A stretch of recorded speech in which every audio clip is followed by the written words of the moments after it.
Hello, I have Matt Pirkowski here. You may have heard me praising him in just about every podcast that I do with people. He's a very intelligent and semantically dense speaker. You can take his posts from Twitter and get essays and essays and essays out of them by just passing them to GPT. He has a whole set of language that creates for a very efficient neural map in relation to very complex phenomena that are very difficult to understand. And we both are, in my perception, very aligned on a lot of things. We use different language. He uses much more precise language. And we may butt heads on the minutia sometimes online, but I don't think there's really anybody more who I think fundamentally gets the problem set of how we are interrelating as a society right now, and seems to get where the structures that we are embedded in are driving us in the future. And he recently did a talk with Jim Rutt on the concept of time preference. And in that talk, they talked about a lot of the nature of where our attention is placed and the sort of energetic constraints on where our cognition tends to flow.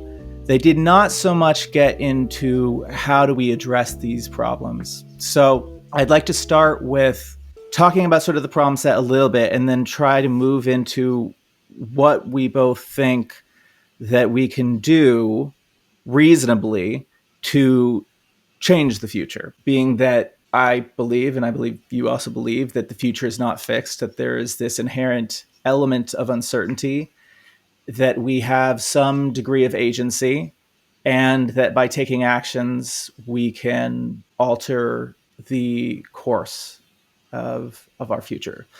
Though at times it does feel a little fixed and a little bit difficult to flow upstream against. So why don't we just start with you giving your definition of time preference. Time preference is a financial term, and it's one of those things where it's like didn't have that term before connecting with Robin Hanson on the third episode of listener John Ash, and have seen fleshed out more by Matt. So I'd like to go more into the general topic after that. But how would you frame or describe what time preference is in the financial sense? Sure. Just to begin, thanks for having me on for the conversation. Appreciate the kind words. A lot of mutual feelings there in terms of, I also appreciate all of the work that you are doing and your perspective, even though at times online that shows up between us as conflict, but it's the kind of conflict that often occurs. I guess it can be called the vanity of small differences is one way that people talk about it, right? In the sense that I think we are much more alike given how far we are from normative perceptions, but we also have different ways of seeing things, and that can lead to some conflict. But hopefully it's always more generative than destructive or frustrating. But yeah, so thanks for having me on. And time preferences are something, it's a good place to start. I think that, the word, I think I was speaking about it recently a little bit online, and I was critiqued a little bit for even using the concept of time preferences as an overly reductive frame. But I think it's still, we have to start somewhere, right? And we have to have a pointer to these phenomenon, because that's what language is a set of pointers to phenomenon or behaviors in the world.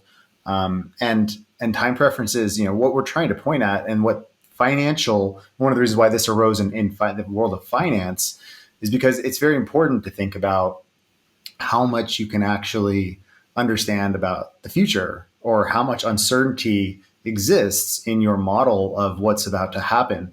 Because if you're trying to place investments or value some investment or some allocation of energy or attention or capital, you want to have some understanding of your confidence over how that's going to unfold, how that's going to work out for you.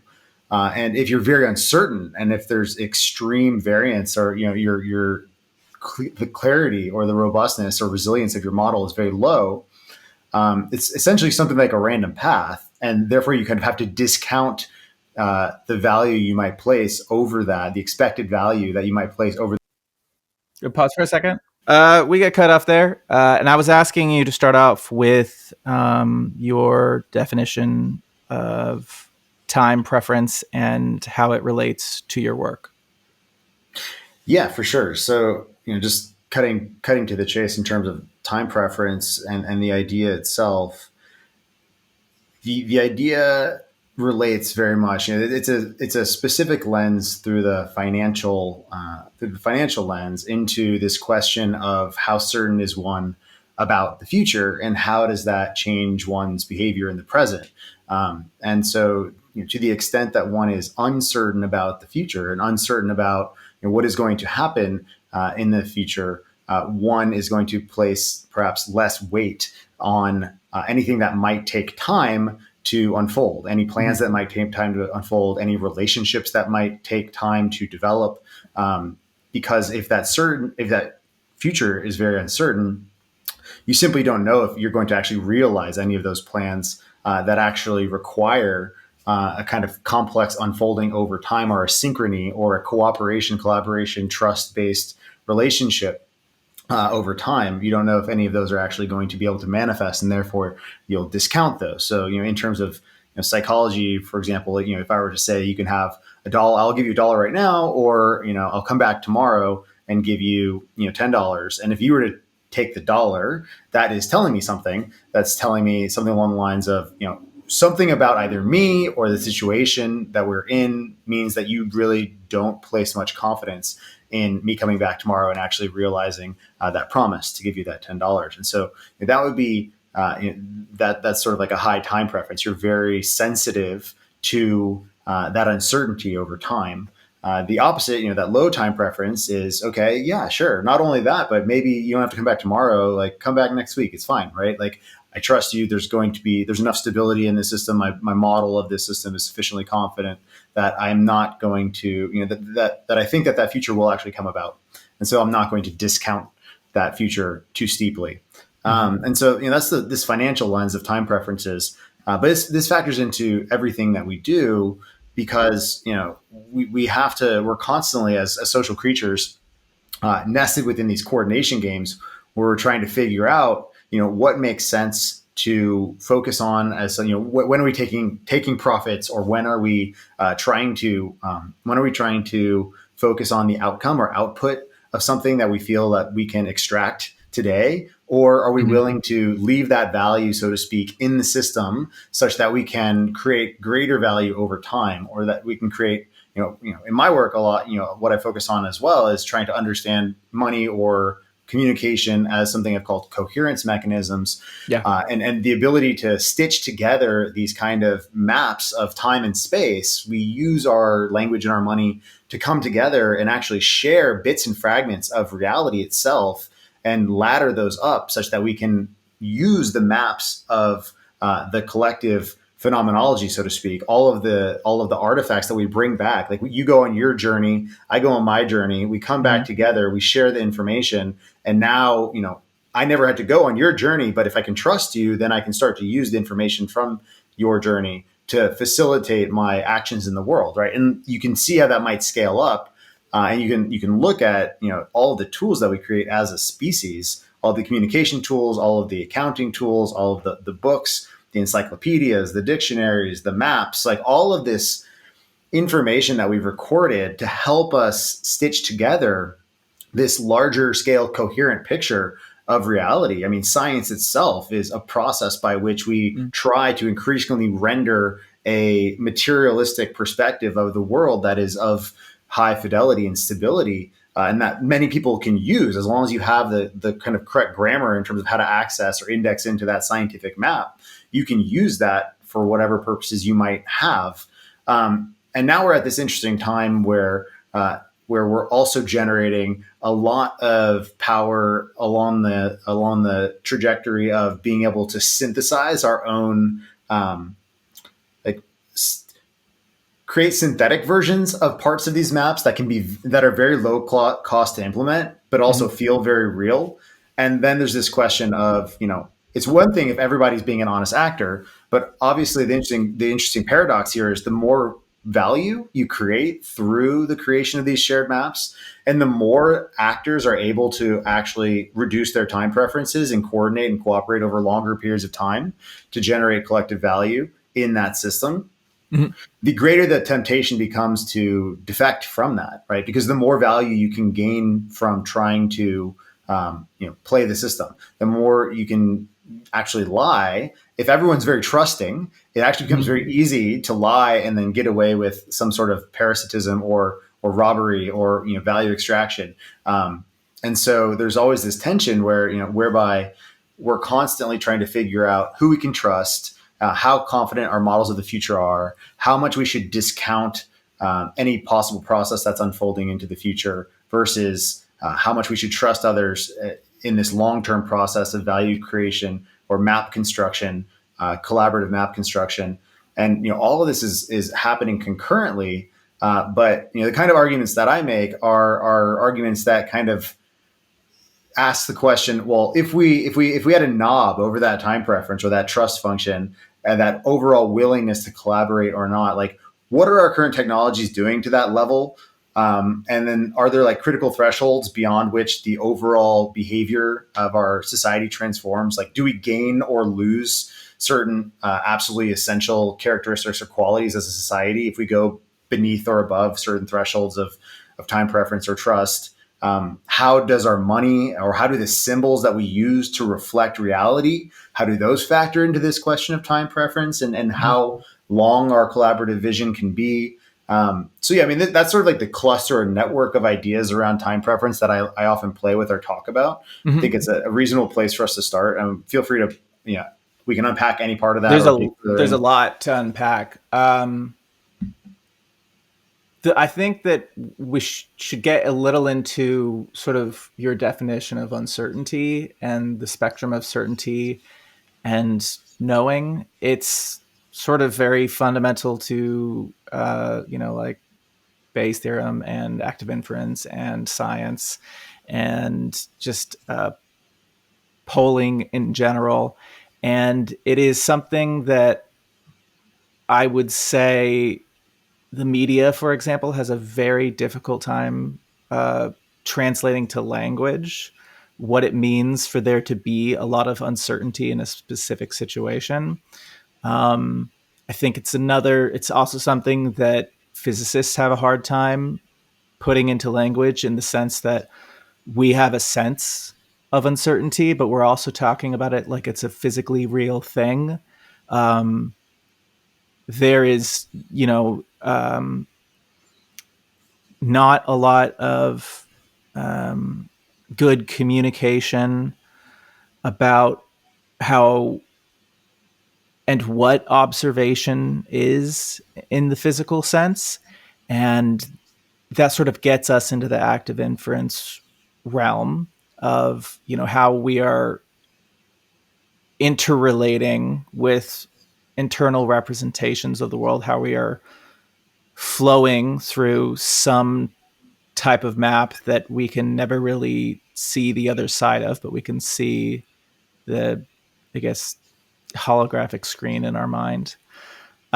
So how would you bring clarity to the concept of uncertainty, knowing that there is this general sense that we are in a present, that's how we perceive reality with our current model of consciousness.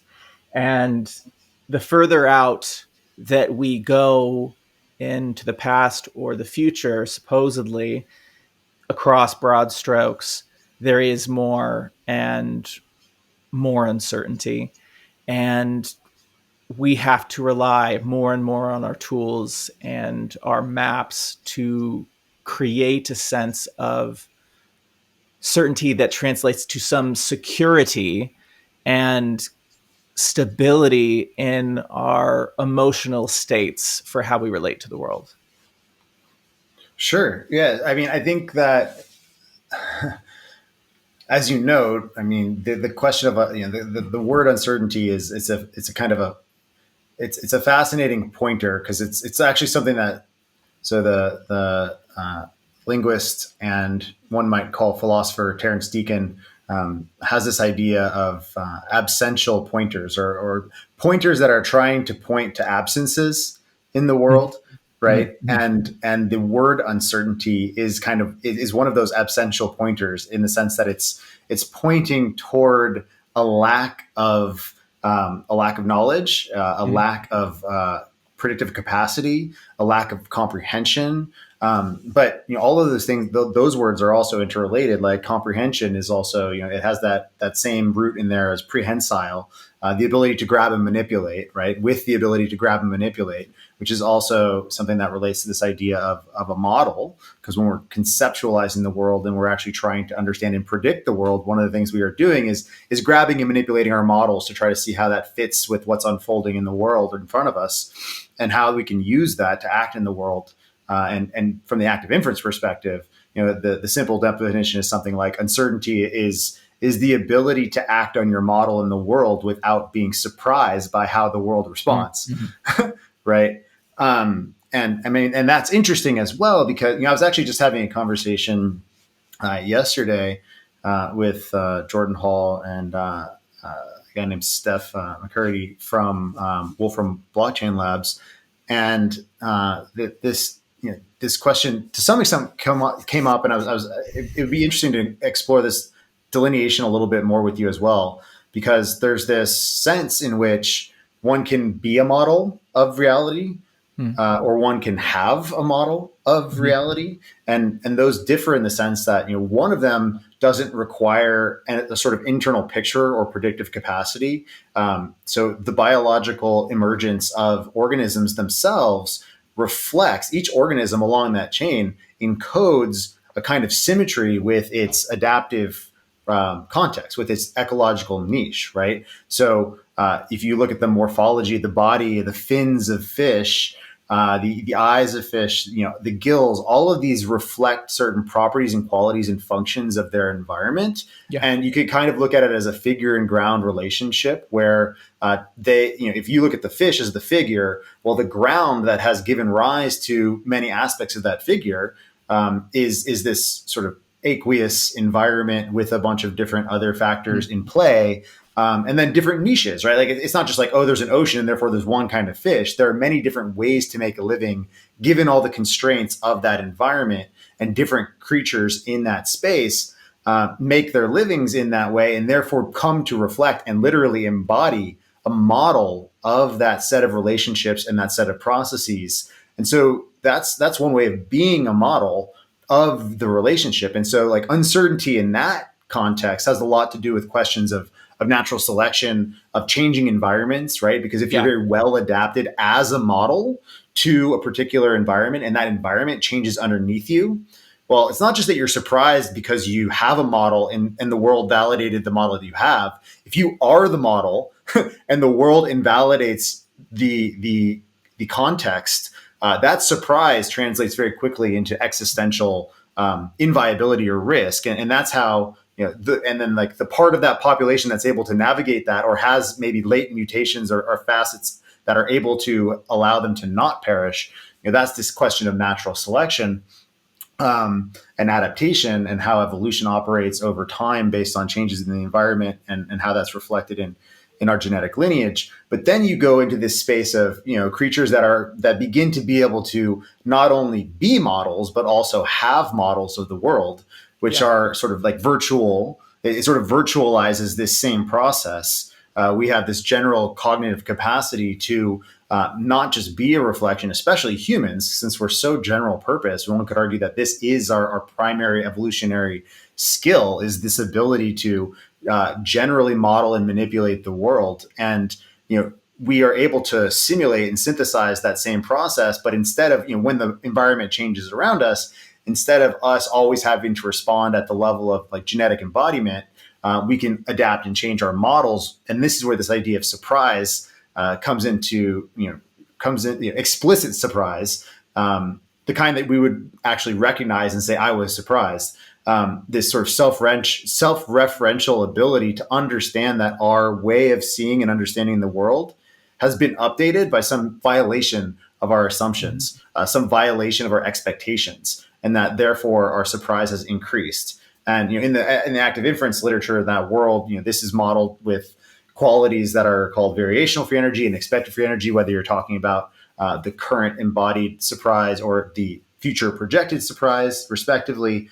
We don't have to necessarily go there if you don't want, but when I think about uncertainty, it's very much grounded in this space of biological emergence, and the way that we either are evolved to be a representation of certain aspects or a model of certain aspects of our reality, or that we have developed the capacity to hold a virtual representation and adapt that based on being surprised by the way the world unfolds around us. And the extent to which we are able to, we are much more capable of reducing our surprise individually if we have or exist in a collective network in which people are actually working to generate a high quality shared map or model that you can tap into when necessary, right? Because if you have to create the entire map yourself, you are far likely to be surprised under a much larger proportion of scenarios. Can I inject right now?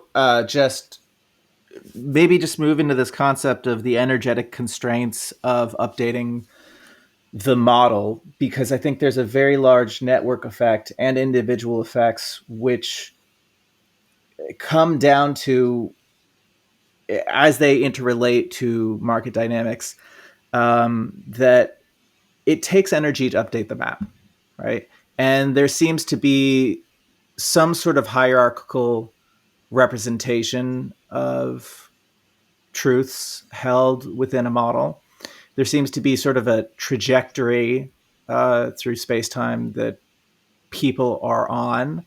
And that collective map is not always reflecting the collective knowledge that we've accrued, and often will preserve a model that does not fully predict or does not actively predict the world that we're embedded in. Can you just continue on and just bring some more of the energetic constraints of prediction and world models into there? Yeah, I mean, I think that's an essential point as well. I think it's something that we are,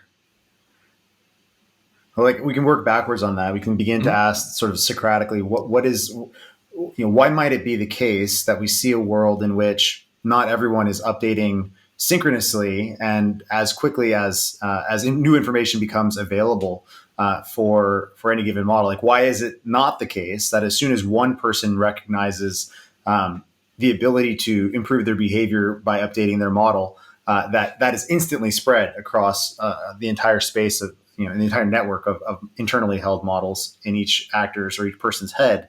I mean, I think one way of looking at this, I think those who have actually been software engineers and who have, especially those who have worked collectively on teams or worked with open source projects, are at a bit of an advantage here in the sense that you have an intuitive sense for dependency and what that actually implies when you're trying to talk about when you have a map and it's useful at all, even if it's imperfect. If others start to bake that into certain processes or artifacts in the world that have their own kind of life and inertia, you get this dependency lock-in. And that can be, if we're just talking about software, in theory, it shouldn't even be that psychological or emotional of a question. But even in that world, there are human dynamics at play where people can become attached to particular patterns, even down, this might not be as much a case these days, but back when this was not automated, people would be attached to even, spacing formats, right? Like these artifacts aren't even necessarily core to the model representation itself, but represent some sort of emotional attachment locally that gets baked in as a dependency and therefore spread through large parts of the system. And if that system, let's say that someone like two spaces and then another system over here was developed and baked into technological artifacts or code that, liked, tabs or whatever. And then you actually had to integrate these, right? You had a boundary conflict. You have a frustration at that boundary conflict, and you have to have a negotiation. And that takes, this speaks to these time and energy constraints. Yeah. And the same kind of process. I bring up a trivial one just for the sake and for the point of saying that even in the most trivial of cases, we can have our attachments and preferences that don't necessarily relate to the quality of the model itself. And that can give rise to additional energy and time and frustration when it comes to actually trying to synthesize or integrate pre-existing models. And so that simultaneously, that can be worth investing in if you need to invest in that. But it also has a kind of entropic tendency because it will generate the tendency for someone to say, okay, let's just rewrite this from scratch. Let's just create a new set of models over here. And then, it's kind of a trope where it's like, okay, like you have 19 substandard standards that you want to synthesize. So you're going to create a standard that unifies them all. Okay, now you have 20 substandard standards, right? And so you get this expansion, this entropic expansion of the model space, of the representation space itself.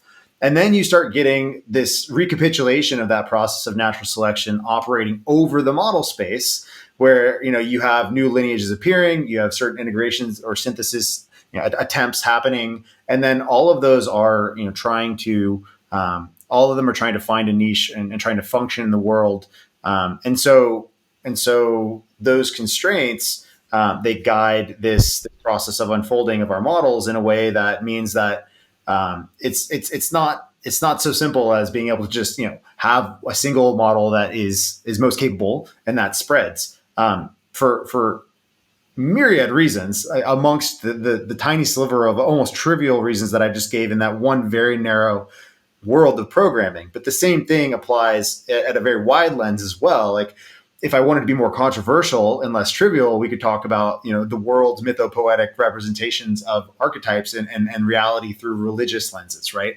And we can talk about the same ideas where you have splitting of certain models, and those might be based on different prophets with different interpretations of particular lenses or lines of a holy book at one point in time, and then creating entire regimes who, while they might actually have more in common with one another than they do with other, like let's say that if you talk about like Judaism and Islam, they actually have vastly more in common with one another than they do with Taoism, right? In terms of their shared history and their shared lineage. And yet, because of certain local conflicts and certain interpretations and historical contingencies and the human factor and the fact that there's all of these other questions of territorialism, et cetera, like those two models, even though they're very close together, they create some of the most frustration, tension, violence, and boundary conflict known to humanity. And we're also seeing that evidenced right now in the current geopolitical landscape. And it's like, this problem is fractal, and it is intractable in the sense that it's never going away. But the question is like, is it possible for us to create tools, mechanisms, ways of communicating, symbol systems or grammars that allow us to perhaps more elegantly flow through that adaptive process while having a bit less conflict and hopefully less just outright violence and sort of resorting to the most brutal and basic forms of reconciliation, which are these forms of dominance and physical force and use of coercion that go all the way back to our history as beings that weren't beings that held models, but beings that just were models. Because if you just are a model and you come into conflict with another being that just is a model, you have either you can have symbiotic, but you can also have predatory, and you can have conflictual relationships. And when you just are a model and you don't have the ability to have a model and synthesize at that level, then you just are almost forced by nature to resolve it in those embodied layers. But we have the luxury of resolving these conflicts at the model layers if we can manage that. But if we cannot manage that, we fall back into the resolution at the level of being a model as opposed to having a model. And yeah, I mean, so that's sort of, again, that's network of clustered thoughts that come to mind when you talk about these constraints we are dealing with when we're talking about evolution and model space, and why models that are obviously locally useful don't just spread and take over everything immediately. Like, Just, even, I mean, yeah. we still have people in the world who genuinely are convinced or compelled by the model of the Earth as flat, right? Yeah. Because of certain local properties and certain paths that they've taken that make it convincing to them, and also make them suspicious of other ways of seeing the world. And so they therefore hold that model. Now, it's not everyone, but, and it's actually not the majority of people, but, depending on the way the winds are blowing, I mean, that's an interesting canary in the coal mine, actually, in terms of, I think, the ability for society to value collective or shared models and their overall utility versus the more like, you might predict that in an era where you're seeing a decrease in overall trust, a breakdown of our collective capacity to create models, share models, and evolve our models and use them, you would expect to see a much larger diversity of these models, and also the average quality of the model would be lower as well, right? So, like, I don't think it's any surprise that we are seeing a rise in people who subscribe to all sorts of interesting and far out theories about how reality works. Yeah. I mean, it's interesting. I have a very large horizon here, and I out my window, and I feel like I can just see the curve with my eye, with my Mm-hmm. naked eye. And I do think that there is I mean, a lot. depending on the vastness of your view, you probably can. Yeah, there's a very basic form of non-conscious learning that sort of drives our neural maps, which comes down to repetition. And if you are primarily not engaging in a symbolic world, you're primarily engaging in physical reality. You are, walking through the trees, and your relationship to uncertainty is you hear a sound, um, and that sound might kill you. Uh, that is very different from the type of algorithmic repetitions that are spurred on right now. That if you click on something that says, if you have some minor amount of uncertainty or some minor amount of curiosity about flat Earth, and your mental map is relatively undeveloped, you consume that. Uh, the algorithm recommends another thing, which is a variation on that. You start to create this repeated signal that the brain, through its physical mechanisms, is trying to map and model. And we create these tight neural loops. Like there is an attempt at this sort of synaptic pruning to create a low energy map that you can flow it through that can relate to a changing world that seems to be very much violated by the products that are coming into being. There seems to be a relationship, in my mind, between market dynamics and want over time that are throwing off our ability to make maps that function over long time periods. I would say if you go back, a few hundred years, if you become a blacksmith, you're going to be a blacksmith for the rest of your life, right? When we have so much innovation, when we have so much change, that you might not have the same position in 2 years. Like, everything is changing very rapidly. There seems to be a valence to uncertainty that preferences our awareness towards our local and present context. And most of our learning is not done in a conscious, designed matter. Most of it is this subconscious process. Like I have in remission OCD, and it very much grew from a focus on trying to predict the future and my relationship to uncertainty itself, where I kept iterating across the map until it got to this point where there was sort of this realization that you can't know everything. We have physical constraints to that map that, as far as we know, cannot fully integrate perfectly through the automated mechanisms, a reflection of the outside world that is always going to predict what comes next 100% of the time. All of that being said, there does seem to be a very tight relationship between uncertainty and time preference that is not well distributed across the market. And so when I see the notion of bubbles, like a market bubble, I tend to think of that as like in a neural sense, meaning that there are shared neural structures that guide our process of thought over time. And the amount of resources that you have available to you is tied to some sense of uncertainty.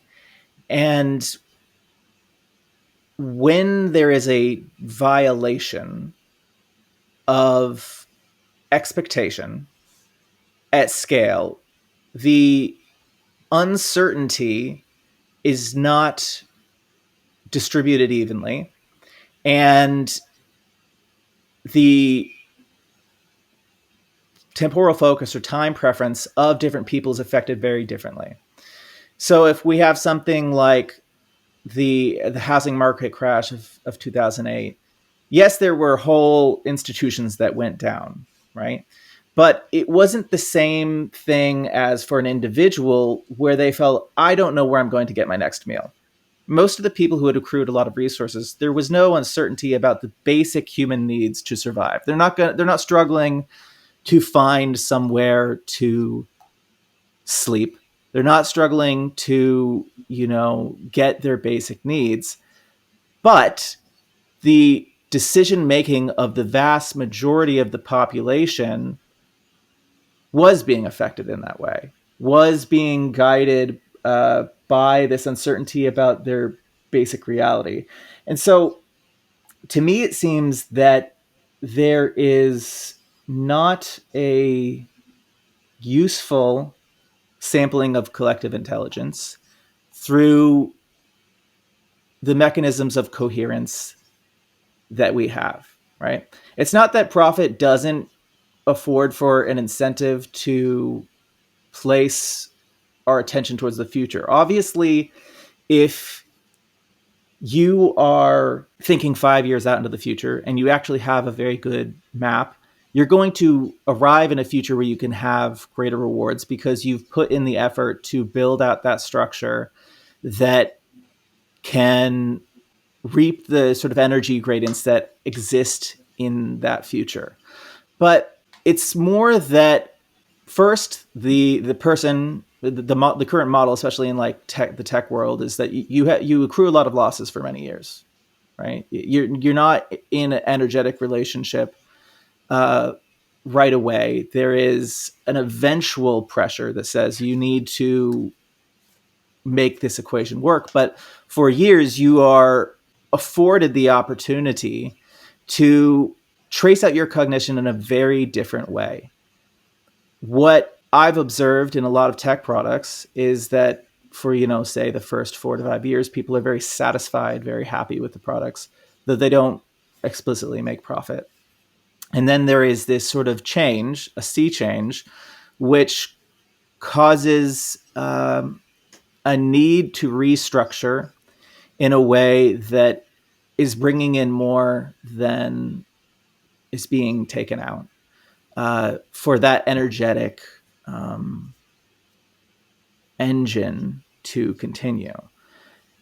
And so what I'm sort of, I guess I'm sort of constantly for it to continue as an independent entity as opposed yes. to a kind of appendage of some other function. Yeah. I mean, there seems to be, to me, an inaccurate or unhelpful sampling of the desires, beliefs, and lived realities of the people in the market through the dynamics that exist. And ultimately, what our cognition flows towards is towards a future where the majority of people are making their decisions based off of a very short time frame, and then we are only encouraging a small percentage of the population to think on those larger time spans.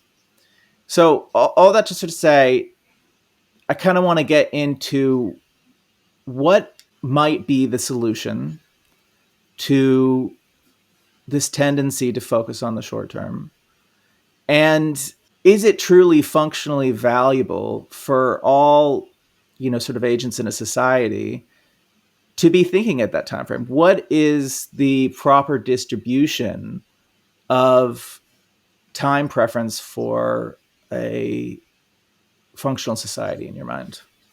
Yeah, I mean, I think like at a top level to start at the end of that with that question, I guess, I I'm personally not of the mind that we can be overly prescriptive about the shape of that distribution, given that it needs to be responsive and adaptive to whatever the emergent needs of that moment are, and that might entail differently shaped distributions. But rewinding all the way to the beginning of where where you began with your comments there, because I think that there's a kind of I think that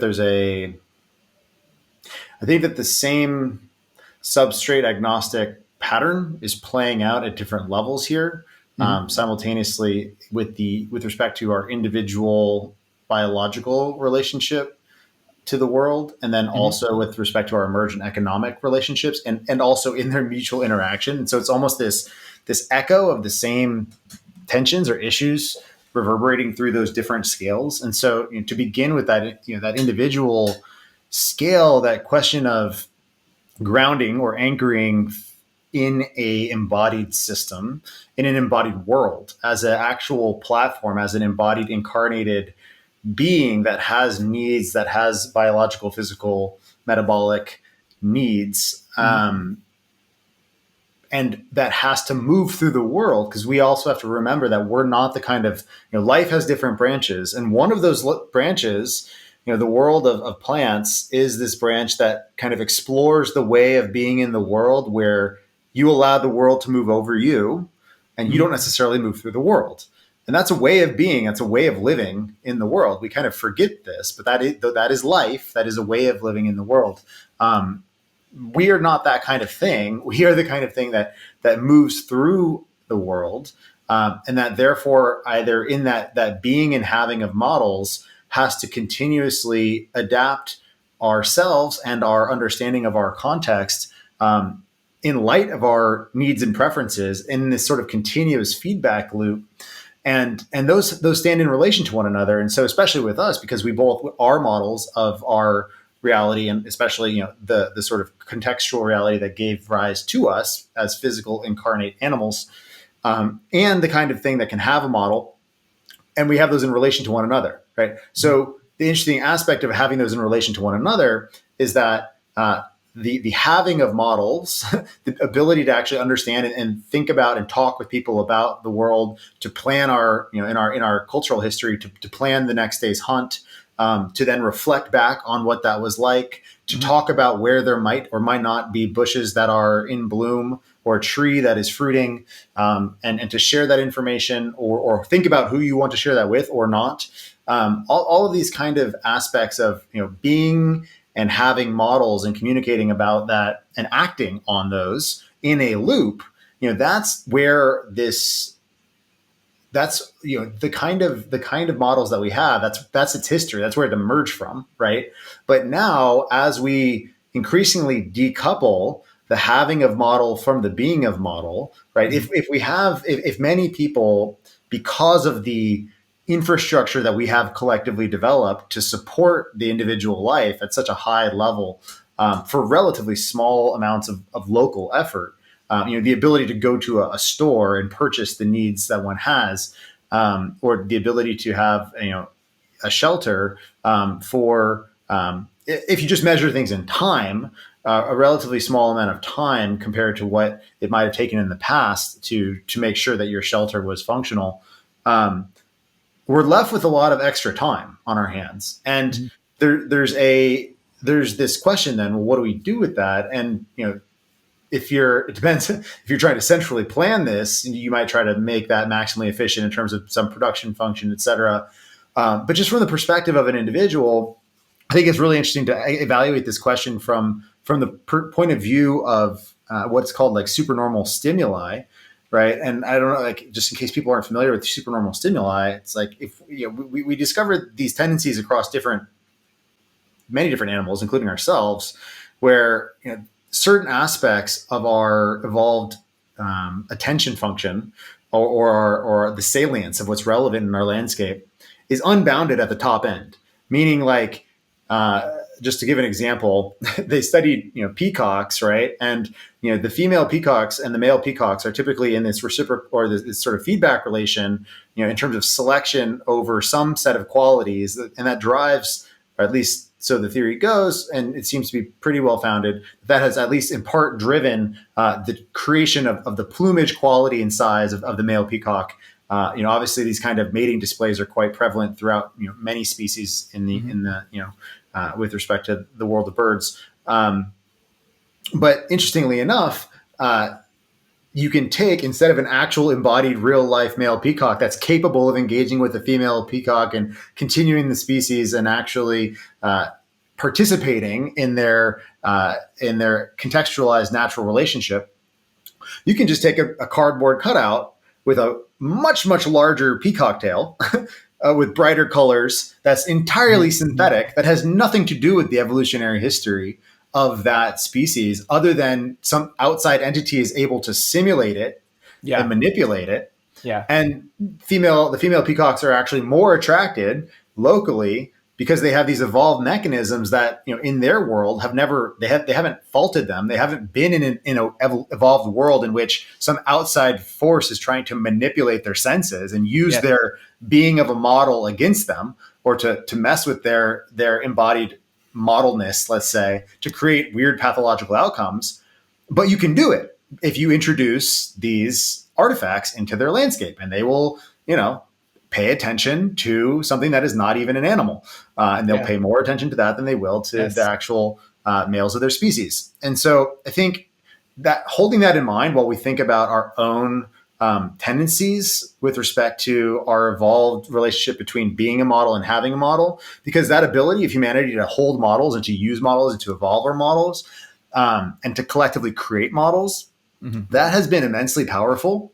And that has been something that throughout the vast majority of our evolutionary history, we've almost always gained from pouring more energy and time into that process. But that process has also almost always been in embodied relationship with one another or with our own life as the arena for testing those hypotheses, those models as hypotheses, right? Where, like, if you want to change, if you think that you have some new way of seeing the world, what you're going to do most likely is then go act on that. If that's some new way of, sharpening your spear, or creating a new way of throwing that spear, or generating a new way of using fire to preserve meat, or whatever, you're going to experiment with these new models, and you're going to be in this tight loop between inaction and model evolution.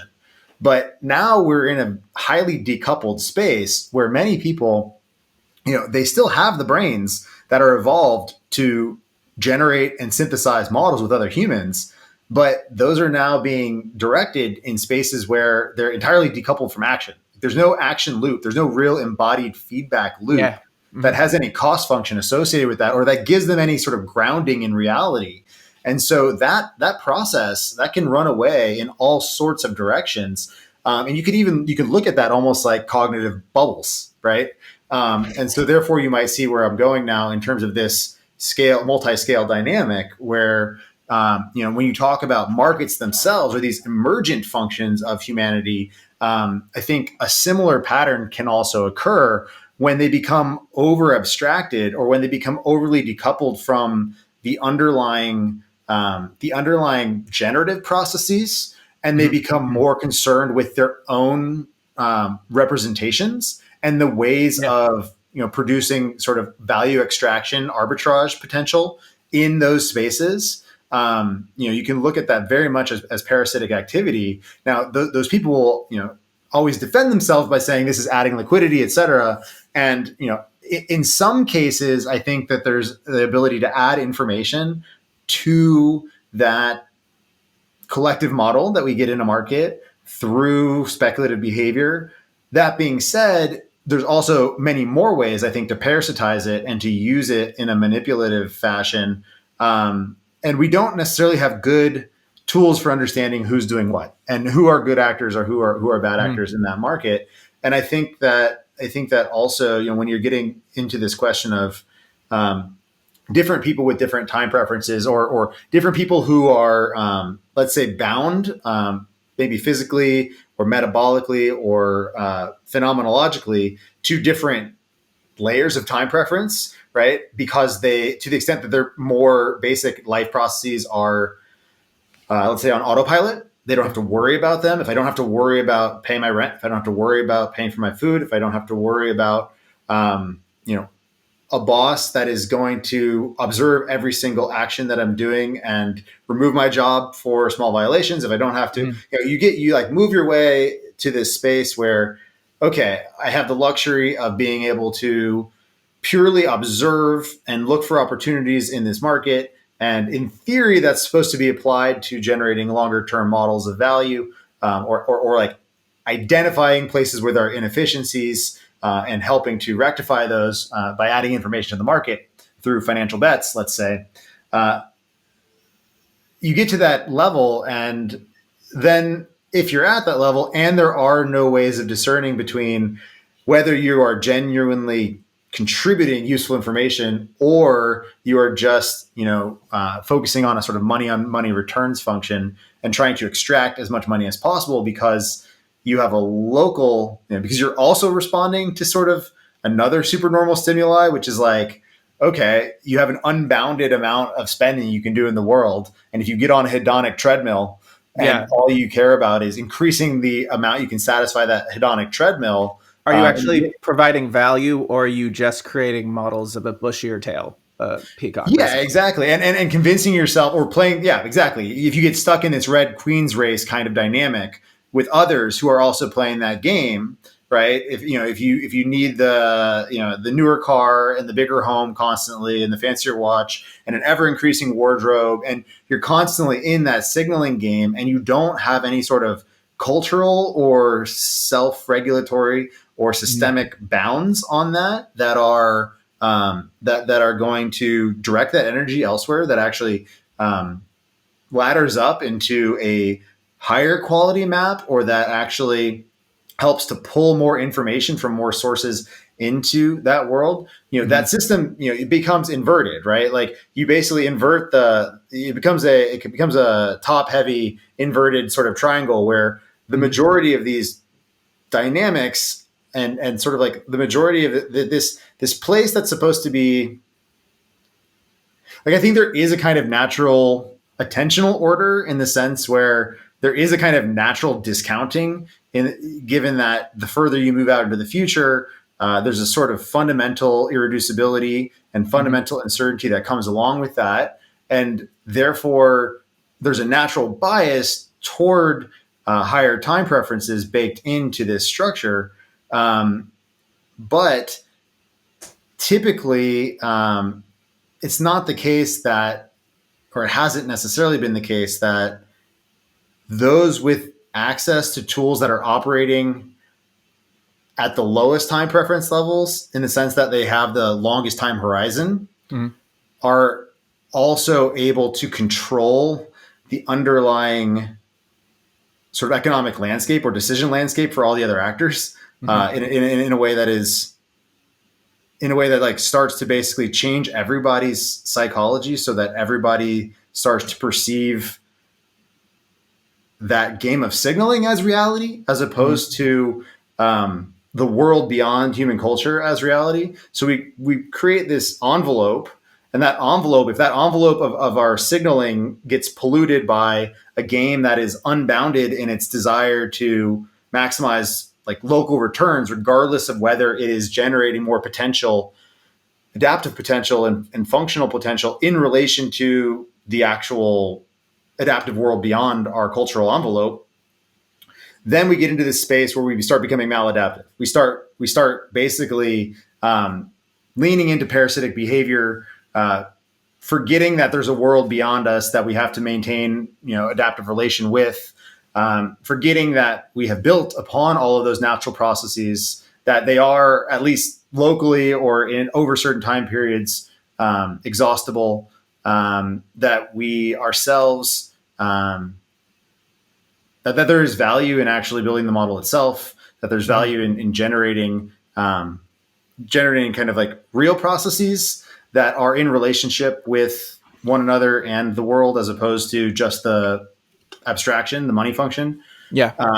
And I mean, I think that has a lot to do with that transition you mentioned with respect to investment, investment forms that try to inject money into a startup, or inject money, a capital injection into a hypothesis in the world, right? And at first, it's very exploratory by its nature. I mean, the founders have a theory of what they want to do with that capital, and then they try to realize that to some extent. Obviously, there are many books and blogs written about how to adapt that over time based on the signals you get from the people you're trying to provide a technology or service or good to. But then there does come this hard limit, and interestingly enough, like that is an attempt at a realignment with reality as expressed by people's behavior, as opposed to people's stated desires. Like whether people say they want to eat their vegetables, if they are only consuming potato chips, right? Like at the point where you have to reconcile with reality, you end up selling potato chips as opposed to vegetables, right? And so you can get stuck in this, you get stuck in this feedback dynamic where you simultaneously have to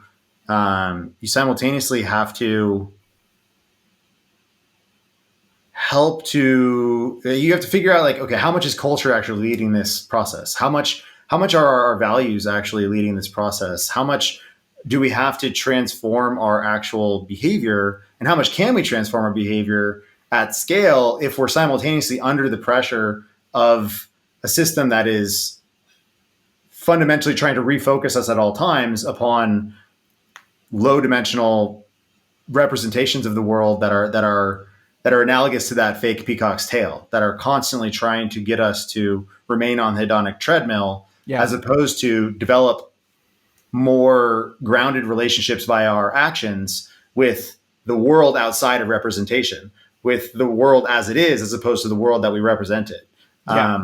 So I think that might have been a little bit like all over the place and rambling. I mean, No. That I felt like mine was rambling, and then like everything that you said what I was trying to say so much more clear than that I felt like I was expressing it. And it does really seem to me that a large portion of the problem is an increased focus on the symbolic map, rather than the underlying reality that it's being pulled from. And I have two different directions that I kind of want to go with this. The first one is just talking about a few criticisms of approaches to solving this. Like you've given very good critiques of effective altruism, of like long-termism, of the notion where you set a fixed outcome and then you lock that in place, and then you do all of your optimizing towards that potential future without constantly re-updating that outcome. And more recently, of sort of this notion of consequentialism. And I'd love to just hear a critique uh, as to how those different forms of relationship to the future um, are just as unbounded from the underlying physical reality, and to my sense, and I think to your sense, are more bound to the symbolic map, which can create a lot of unwanted artifacts that have very little accountability to them in terms of like the individuals taking those actions, with the consequentialist frame, with the long-termist frame, um, with the effective altruist frame, or with this outcome focused type of optimization. Mm-hmm. Yeah, I haven't spoken a whole lot about this extemporaneously. So here we go. We'll see how it goes. Mm-hmm. Just some thoughts that flow on this matter. Um, when I try to think through, like if I try to internally evaluate my own assumptions, if I sort of reflexively look inside myself and try to understand why I say the things I do about those particular ethical frames, Mm-hmm. I kind of end up at this place that again comes down to a sort of focus on fundamental uncertainty, and specifically this kind of computational irreducibility, or the fundamental inadequacy. You could also think of it in terms of Gödel's incompleteness theorem, or you could think of it in terms of the fundamental inadequacy of models. You can think of it in terms of the inevitable gap between map and territory. There's always you can think of it as the snake in the garden, the perennial, the nature of the fact that no matter how perfect we think the environment is, there's always some aspect that we don't understand that is going to manifest more perniciously in proportion to the extent we're confident or overconfident in our understanding. Like if we Mm-hmm. don't leave that, like if we don't constantly keep in mind that all of our models of reality are imperfect and subject to some amount of uncertainty, as a very explicit part of that Mm-hmm. model, we end up overly fixated on the attempt to realize the model as a defense mechanism against uncertainty. Right? Mm-hmm. If your idea is to minimize uncertainty at all times, and you believe that a very specific form of evaluating reality will help you minimize uncertainty. Like if you think you have the ultimate utility function, um, you begin to over-index and you begin to try to force all of reality into that model. And I think that Yeah. you have to look at that as a kind of compression function, and you have to ask how lossy is that, and Mm-hmm. then you have to ask, as those losses accumulate, how much risk comes along with the inability to perceive that information outside your model, and how that might be changing the assumptions upon which your model is predicated. And so, a lot of this comes down to this question of the same reason why many economic models that take into account like expected value, if they actually predicate their models on being in an ergodic world. So ergodicity, this notion that over time we're going to explore the entire model space, right? We're going to basically be able to model this as an ensemble of many parallel explorations, and then actually get a pretty good picture of what happens in that space. And we don't necessarily take into account that every single path, or that we only basically really in reality we get one path, and that is a path dependent path, and that therefore the function that you have to think about is a function that is constantly having to reintegrate the contingencies of its own behavior into its into its future options, right? And we learn as we go, and we constantly have to update our models, and we have to be open to invalidating our models, and that goes all the way down the stack, right? Like this fundamental, like one of these questions. There's a question I like to ask people oftentimes when I meet them, having a first conversation, is like, if you had to map all of human knowledge to either 0 or 1 as a proportion of all there is to know in the world, right? Like, 0 being like we know basically nothing relative to what we could know, and 1 being we know almost all there is to know of any meaning or worth, what would you choose? And it's funny because most of the people I associate with or maintain long-term relationships with answer 0 and believe that's like, they can't even understand the idea that people might ever answer 1. And yet, and it's rare that people actually do answer 1, but the highest percentage of 1 answers I've ever seen is within the Bay Area rationalist community. And so, I take that as an interesting signal that there are a group of people that are extremely confident in their fundamental models and their ability to map reality into those models, and that do not weight very heavily the idea that any of their foundational axioms could in theory change, that human knowledge itself, they believe to be sufficiently stable to predicate, pretty fixed utility functions over that function, over that knowledge base. And at them, for them, in their mind, it almost seems like at this point it's more of an issue of working out the details. But from my perspective, it's like as soon as you incorporate our own role as generators of uncertainty, computational irreducibility in this system, as soon as you allow for any degree of indeterminism, it becomes the case that almost every model, no matter how rich that model is, has to be essentially mapped to 0 in light of all the knowledge that could ever be created about the world. And the fact that the knowledge that you actually need and the information that you need for effective action in any given context is highly context specific. And oftentimes, to the degree that you're trying to make a larger or more causally relevant or more causally, to the extent that your actions are going to impact a larger and larger portion of the kind of entailment cone, you need greater and greater fidelity over your model. But the thing is, as you get greater and greater fidelity over the model, you begin to approach the limit of reality itself, and that becomes kind of paradoxical.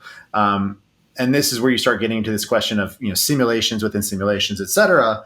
But at some level, there's always, again, going back to the beginning of this answer, there's always a delta. There's always an epsilon or an epsilon, an error function. There's always the gap, right? And from that gap, if you look at it as a non-ergodic path-dependent function through reality, from that gap can emerge an arbitrary amount of uncertainty over time, right? And that can be unbounded. And always is unbounded over a long enough time horizon. And I think that the first step to being able to create high quality adaptive models is to acknowledge that is the case, and that they will never be perfect. And there will always be a process of trying to maintain relationship with reality as it unfolds.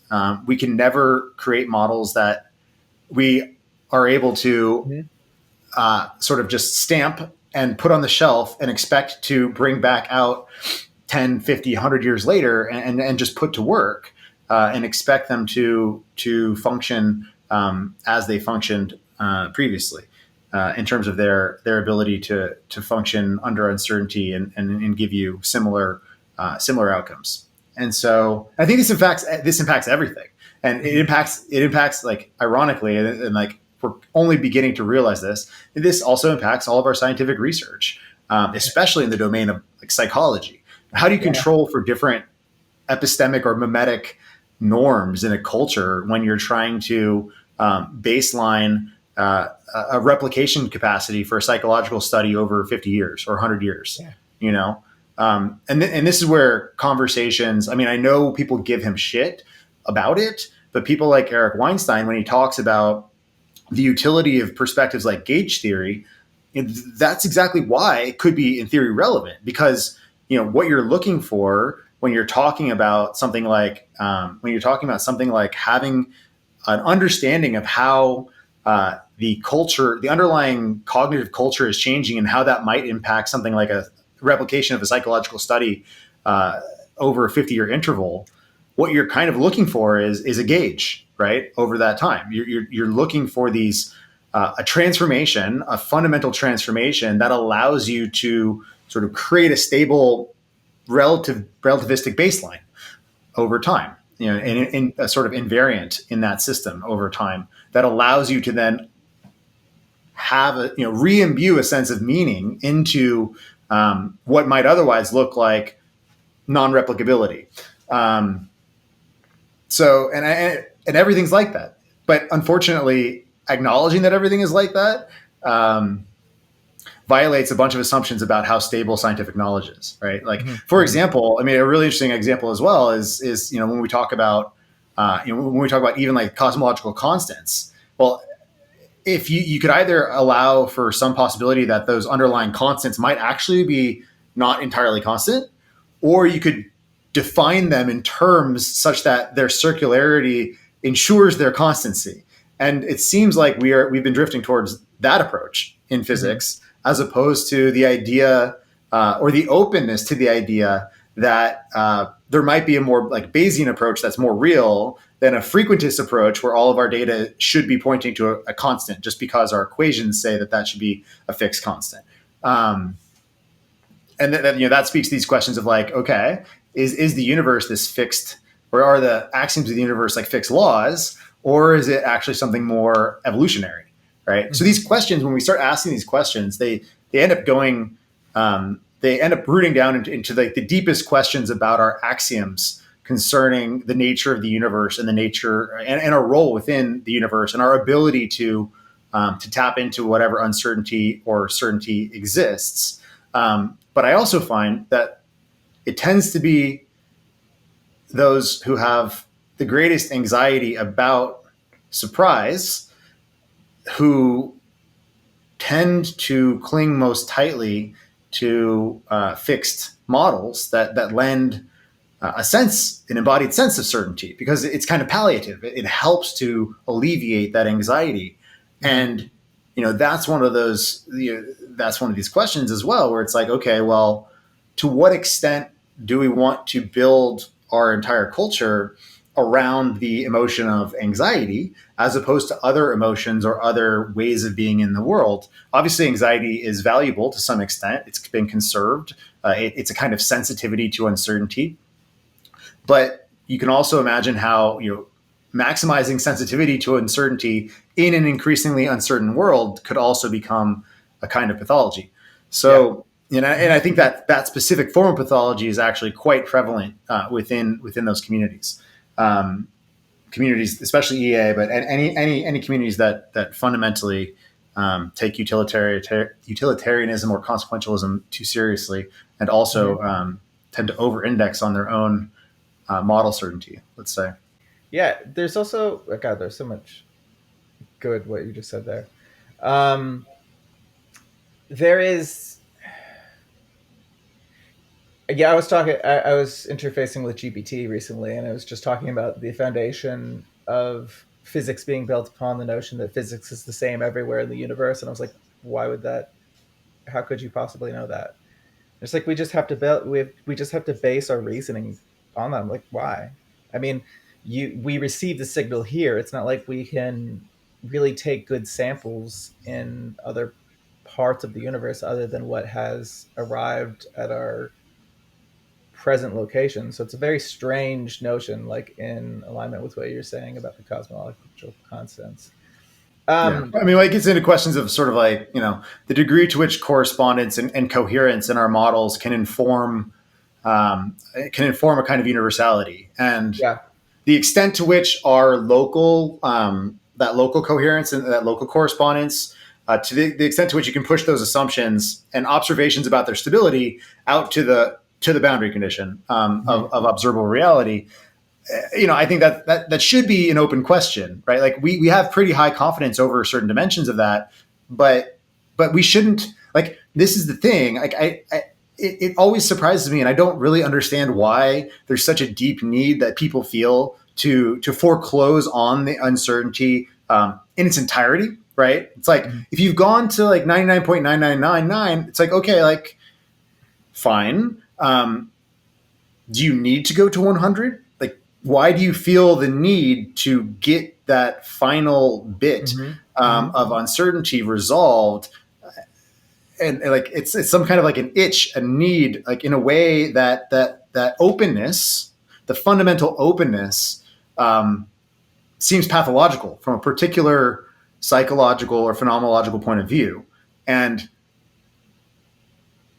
I think that there's value in that. I mean, that is partly what drives us to get more certainty, right? Like, it's a function of that. And it's probably also not a surprise that some of our best modelers are those who are most driven to push that uncertainty to the very boundaries.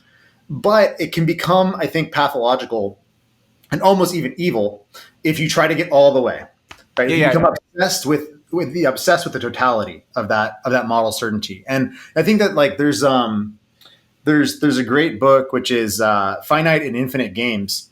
Why am I forgetting the author's name right now? It's escaping me. But fundamentally, like, I think the best definition of evil that I've ever read is in that book. And fundamentally, it comes down to this idea of a need for total closure, a total certainty, or finitude over a system.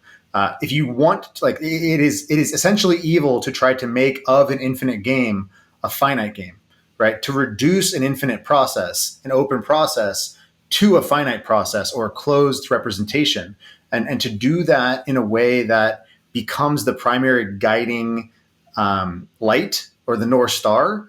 That is perhaps the fundamental generator function of what we call evil.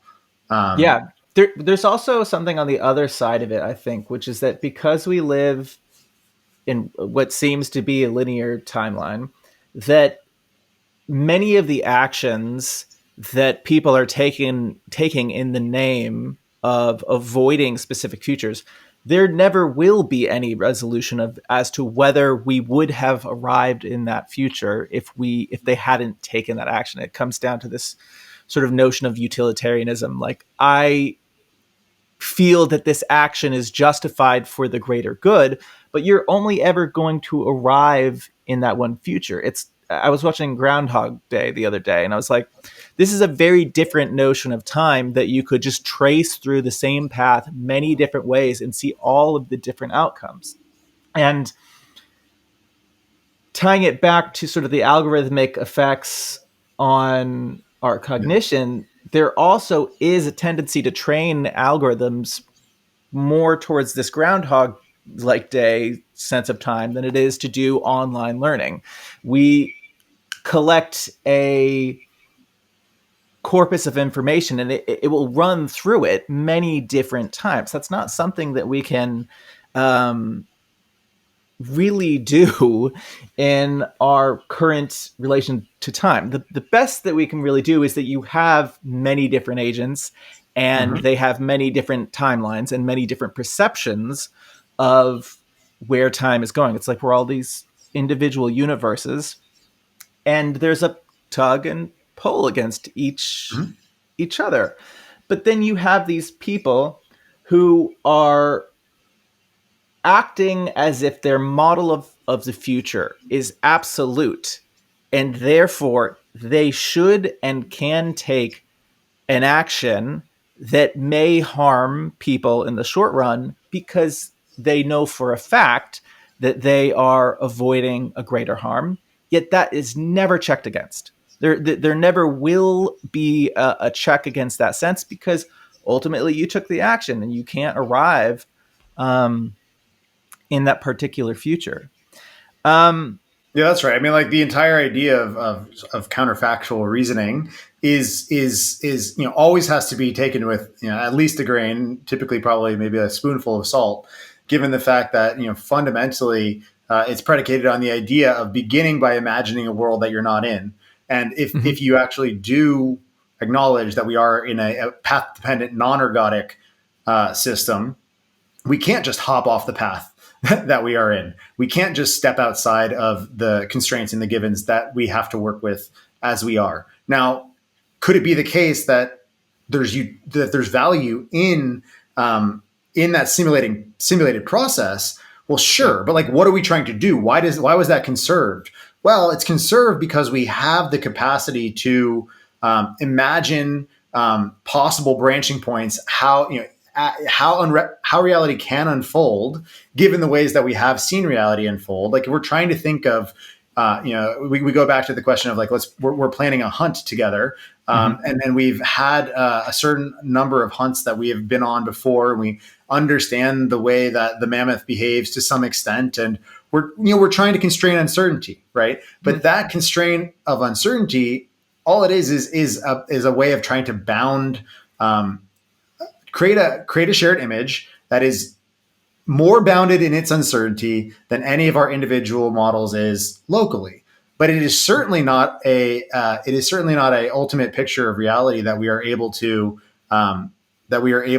then swap out for reality, right? It's just a kind of heuristic that we collectively use, and that's kind of what you're getting at, where that ability to when you're saying like the best we can do is have many parallel paths as like a collective, that is to some extent the way that emergent biology flirts with ergodicity as a tool, almost, right? Where you can almost have you distribute, you parallelize the potential of that species in a way that samples from the overall space, but it doesn't do so in a way that's not, it's all still path dependent, right? There's still contingency in each one of those paths, even though you get a little bit more of that distributed sampling, and then hopefully you get a reconciliation of different paths, right? Now, if you're in the world of just being a model, that only happens through reproductive success. If you're in the world of being and having models like we are, currently we are in a reproductive act intellectually, or, with respect to our models right now, right? Like, this is a form of hopefully reconciliation, or, a merge point in our respective pseudo-ergodic, paths of two human beings exploring different possibility spaces along their own trajectories. But that being said, it's not as if we can't operate based on the assumption still that our paths are identical, because part of the reason why there's any value whatsoever in us communicating is because of the fact that we have aggregated or accreted a kind of different residual set of information over our base biology, along our unique paths, the unique locations we've been, the unique books we've read, the unique jobs we've held, the unique relationships we've had, right? And then we try to reconcile those and see what we can actually create as a kind of like joint residual over that. But that can never be used as a universal representation that, of reality itself, right? It's just always a bound on uncertainty, in terms of helping one another to navigate the wave front between past and present, so to speak, right?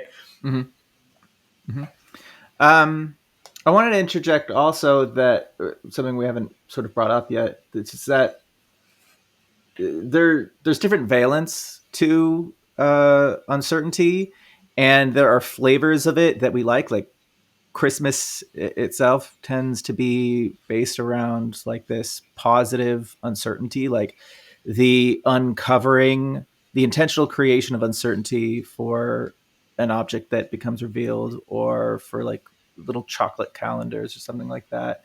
There are entertainment. Although we've been undermining that, haven't we? Don't you think? What's that? We've been undermining that over time. The ability to actually be surprised on Christmas seems less than it used to be. Yeah, there is sort of that in a lot of frames. And I was just about to go into the entertainment industry, which there is this, in narrative, that there is sort of a hit of dopamine from, or not, sorry, not dopamine. There's just a hit of feeling good. Sorry to use a common expression. There's a hit of feeling good from the resolution of that unknowing. If you're watching something and you basically know what's going to happen, it just doesn't feel the same way.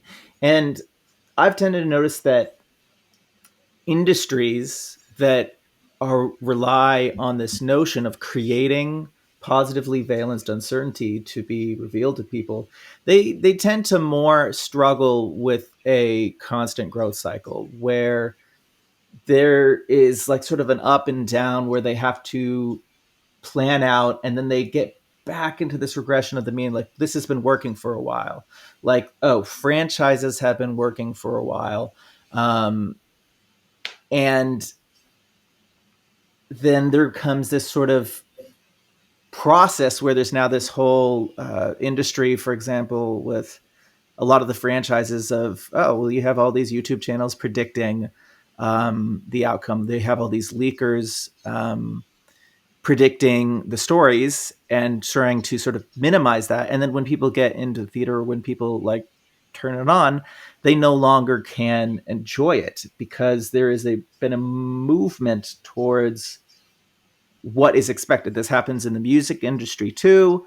That there are artists on the edge, on the long tail, that are pushing outwards, and there is a market dynamic in the center that is trying to see what has already worked. Just do this very simple type of cognition, which is say, I've seen this working in the past, and so therefore will work in the future. But you can only mine that for so long because there is a pleasure to resolving uncertainty. There is same thing in comedy, right? Like if you know the punchline, it's not that funny, and therefore I think that's why you sort of see in large language models where it's just predicting the next token. It's very, very difficult for it to produce things that we find funny, right? Because what it seems to be is that there is a relationship between positive uncertainty and a rewiring of our symbolic maps. And when we create like a metaphor or a branching between two different parts of the map that reduces the energy fundamentally that it takes to traverse that map, we feel good. Mm-hmm. And in so sort of in my work, that's a very important part of the equation of what iris Totally. is, because there's always this notion that people seem to relate to my work, that which is say iris is trying to be like this perfect oracle. Iris, or the intent of it is to just get a better and better map so that we always know what's going to happen. And I think about it in a very, very different way, which is that it is looking backwards towards the error that was previously made, to try and uplift the voices who sort of understood in the past the moment that we were going to arrive in. And the goal is to start to prove those people wrong, right? Like I have very much had this sensation in my life of predicting outcomes that I try to communicate to people. And because I'm on the long tail of knowledge, there is like my map is just very different from another person's map. And so getting the knowledge between the two maps to exchange, Mm-hmm. or to get into that other map, it just, it doesn't happen. um Sure. there's been many, many times where I've said, okay, this type of company, or like just ideas for different companies, ideas for different products, this is going to be big in the future. And I've tried to reach out to people to collaborate and work on it and take advantage of that foresight. These people say, no, you're wrong. And then they have their idea for something to do. And to me, it just seems like a sort of small semantic jump from where the industry is currently at. Like it'll be like, oh, we're going to make Twitter for sound bites or something like that. It's just like the smallest jump. And I tend to think on those larger time frames and have constantly felt like I've lacked a way to integrate my knowledge into the larger sense making apparatus, even though it's there, because the awareness of most people is not on this 5 year time span. It's much closer to the present, that I can say something about 3 years from now, and the majority of people can say this is wrong. Uh, and then I can arrive 3 years later, and by the time that I arrive, nobody remembers that initial conversation. And they're now in that reality where that's the present. That present makes sense. So they're like, of Yeah. course, this is what Sure. what has happened. And so my resolution to that is that I felt there needed to be sort of a better accountant or generative model that could take into account a larger time frame, right? That Mm-hmm. could scan across many different voices, many different perceptions of the causal flow of time, and bring attention whereby, or to the people who have this longer time span, because we as humans, we have terrible memories. Like just even just retelling a story, like we change it a little bit. Like there are many studies that point to the notion of that emotional valence will dramatically change Yeah. our recall of the past. Like there was a study where they were like basically waiting for a terrible thing to happen. Mm-hmm. And when 9/11 happened, they went around and they just asked everybody, what were you doing when you found out? And it was mostly just bland milk toast things. And then they went back 10 years later and they asked everybody what had happened. And the vast majority of people changed their stories to be much more, exciting, or I was with my friends and our family and we came together. Sure. And so I strongly Who were believe, probably some sort of an amalgam of the most salient or interesting stories that they had yeah, heard in the ensuing 10 years, right? yeah. So I strongly feel that to address this problem, that it's not necessarily something like a just slight modification of market dynamics. Like I've talked about prediction markets and futarchy, but I didn't find that to be where I'm placing all of my energy. And I see the same thing in you, is that you know about prediction markets, but that is not where you're placing your energy. You're placing your energy into active inference. You have Bioform Labs, and from my sense of it, that what you see as a good model, and I see roughly analogous to the way that I see that a good model, is that there is an integrated active agent that is representative of some larger whole that can integrate beyond the perception of any one single individual and any one single data source. So I'd love if you could just go into where your mind is at with perhaps an active agent representing a local environment, or just riff a bit on like how you feel an adequate usage of that technology to address these problems might look like. Sure. Yeah. I mean, just to circle back through some of what you said and touch on or like underscore a few of those points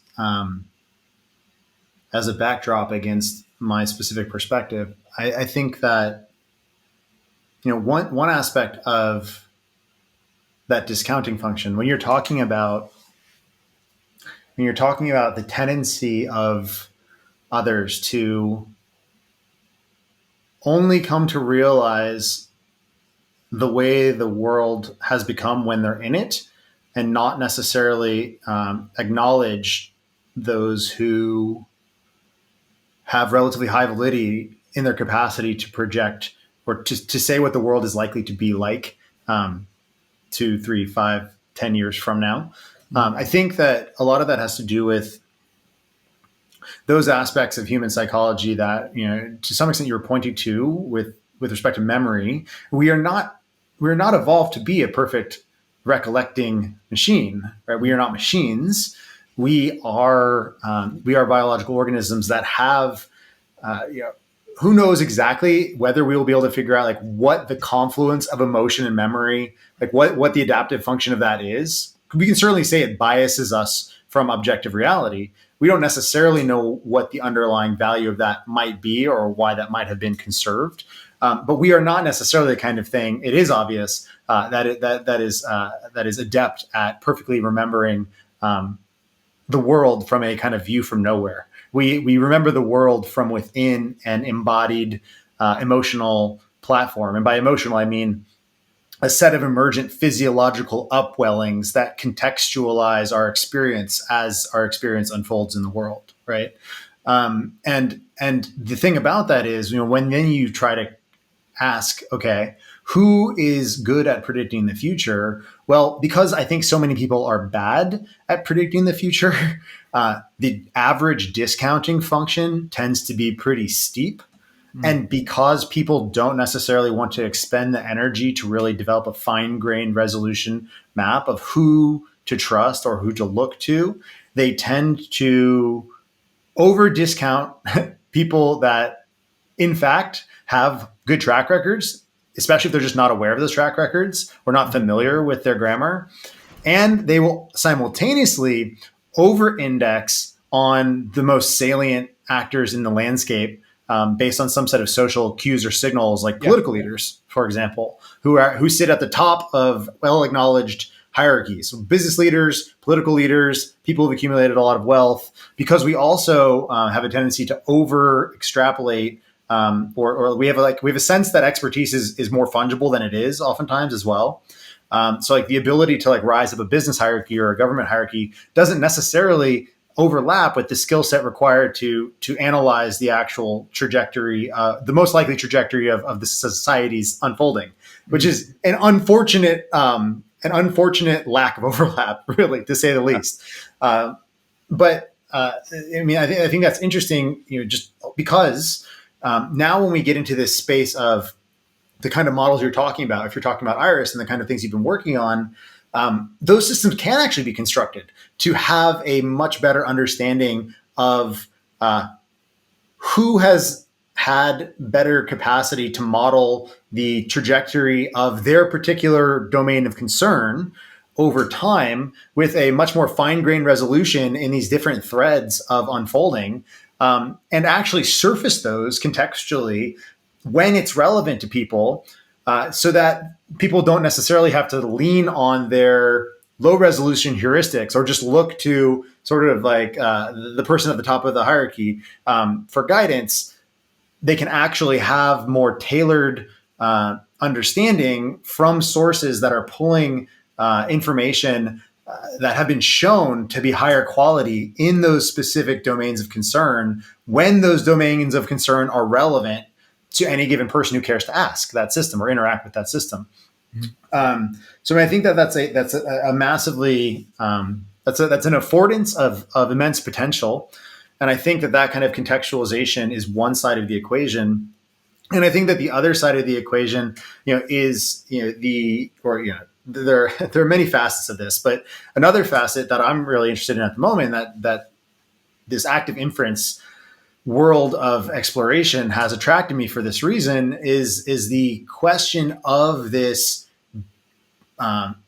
emergent life as a encoded reflection, as a model, and also the ability of that as it gains complexity internally and as it begins to relate to the external world in certain ways, to gain the capacity to have a model, and what that actually means and how that can be used to quite literally inform different aspects of our infrastructure and our modeling in ways that help us to push modeling away from dependency on central computational requirements that allow us to bring intelligence to the edge and to allow for those edges of systems to actually begin to embody and adapt and transform in a kind of fractally embodied sense, right? So that there's always going to be some amount of centrality that emerges just because of the fact that there's almost no difference between those merge points I was talking about earlier and the kinds of patterns that begin to create centrality. Like if you and I have this conversation and this conversation is interesting to anybody, it begins to attract attention, and that attention increases the probability that someone might ask to speak to you or me or both of us. And then, that network becomes potentially an emergent source of local centrality, right? So we can't get away from the emergence of centrality to some extent, but we can create techniques and tools that create a tendency to push intelligence to the edge that might help us to counteract the current tendency, which is to suck all of the data up to a central location and to then use that as a command and control center. That is our typical tendency that has worked in the past because of the fact that centrality has been one of the more efficient ways of stewarding large collectives of human effort. It's one of the reasons why markets actually have been one of the reasons why markets as a distributed collective intelligence mechanism gave us a leg up and actually were better than what came before in many ways. But, and this is this critical aspect, which gets to what you were talking about with respect to surprise and comedy and art as well, and the tendency to collectively try to minimize surprise, because that's almost an aggregate over our individual adaptive tendency to want to evolve our models and allow our models to be informed by our experiences and updated and improved by our experiences. But when you overly centralize that, especially if you have very high levels of asymmetric causal power or influence at these different scales, you actually end up with a kind of, if you have higher order agents like corporations or governments who are trying to reduce their uncertainty, and they care most about the reduction of uncertainty in their models, one side effect of that, one way of reducing that uncertainty is to try to make all the people more predictable. Yeah. Yes. Right. Yeah. And there's almost no difference between that and a domestication process, a process of essentially transforming a population into a kind of livestock to try to almost terraform the population. So instead of trying to create a collective capacity for adaptive exploration and pushing that to each individual so that we can ramp up each individual's own autonomous agency, stitch that together in ways that bring out more of a potential, and then reaggregate that up to a higher space of adaptive potential. Instead of that, you could just try to create cattle out of everyone, make them predictable, reduce even their own desire for surprise, right? Yeah. Like if you can make them predictably respond to certain stimuli, and that satisfies your objective function at the cost of a population that has overall reduced agency, in the short term, you have reduced your uncertainty. In the long term, you have immensely increased your uncertainty. In the long term, you have made yourself extremely vulnerable to walking off the evolutionary cliff, basically, right? Yes. Because you've dramatically reduced that potential of all of that, all of those threads that we were talking about, all those parallel human threads, to actually sample that more ergodic space, because you're collapsing them into essentially the same sort of homogenized function, for the purpose of looking at your dashboard and saying, "Oh, we've reduced uncertainty." Right? Yeah. But that's not the way to do it. And so, the kind of models that I'm very interested in are the kind of models that allow you to push the modeling space to the edges locally, let the causal structure of those models be informed locally by the reality that they're talking to, while simultaneously allowing those many models to be in relationship in a space of emergent dynamics that allows for those local dynamics to emerge and synthesize and create higher order models that reflect a kind of naturally emergent reality and the uncertainty that comes along with that, as opposed to trying to push control and certainty out to the edge as a function of our anxiety with respect to uncertainty itself per se, right? Mm-hmm. Like, and I think that if you acknowledge that uncertainty is always part of the equation and move to a paradigm where uncertainty is not just a negative, because fundamentally, this is the beauty of this active inference. I haven't gone too deep into it because it gets a little bit technical, but the difference between that variational free energy, which is kind of an index over the amount of uncertainty that is embodied in the current model that you have with respect to what you're seeing right now, in terms of the sensory perceptions and how those relate to the actions you've taken right now and how that's violating or not violating your current model. That's this variational free energy, like kind of like present uncertainty, right? Mm-hmm. But there's this expected free energy as well, which is, looking forward and trying to understand all these different possible paths of action that we could take in the world in relationship to our model. Yeah. Now, this is the big difference between something like a utilitarian or like an optimization over a utility function that's trying to minimize error and something like active inference, because it's not always the case that you want to minimize expected free energy, right? Yeah. There's this tension between exploration and exploitation of your current model.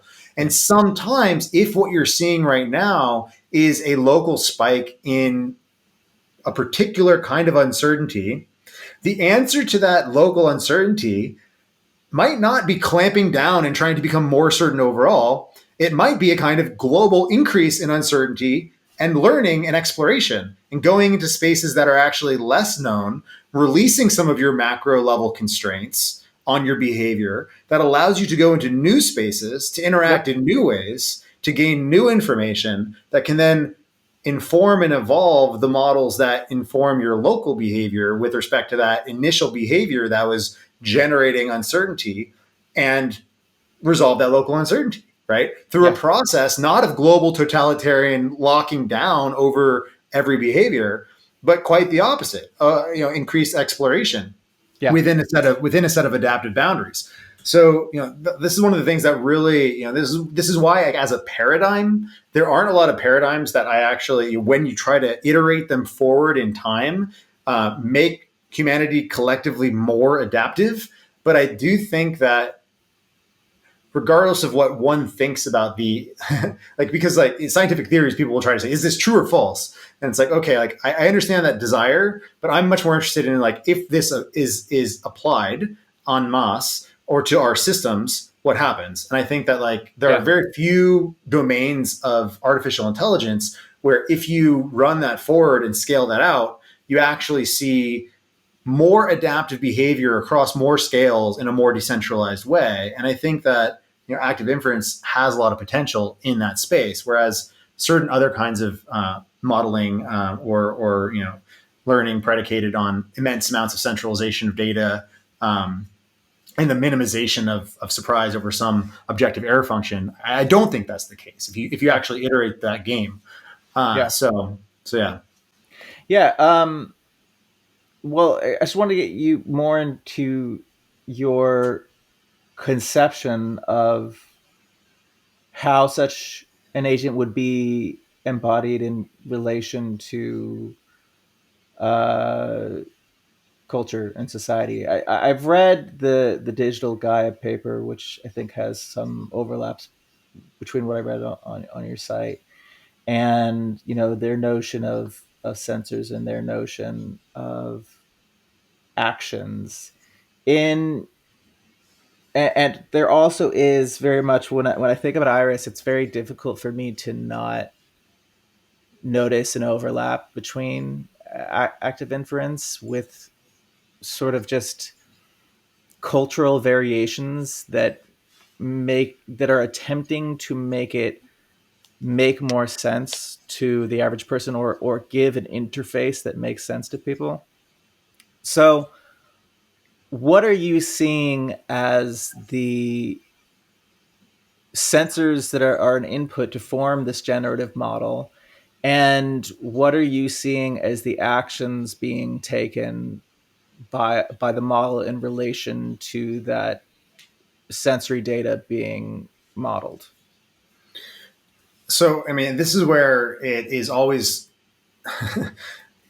we can get as specific or as general as we want on this front because of the nature of the active inference thesis, Mm-hmm. which is that, this can apply, like people probably aren't that familiar with like the philosophy of Leibniz and his monadic theories, but, and he's gotten, I personally think that he was extremely capable of seeing into the future and foreseeing the kind of issues that a much more mechanistic interpretation of causality and physics entailed, and actually taking that to its logical conclusion, which was essentially this notion that if you looked at the world not from a materialistic reductive perspective, but from a causal perspective, and you asked not what is the fundamental unit of material reality, but like what is the fundamental unit of causal structure in the world, then you'd be forced to basically push that causal structure all the way down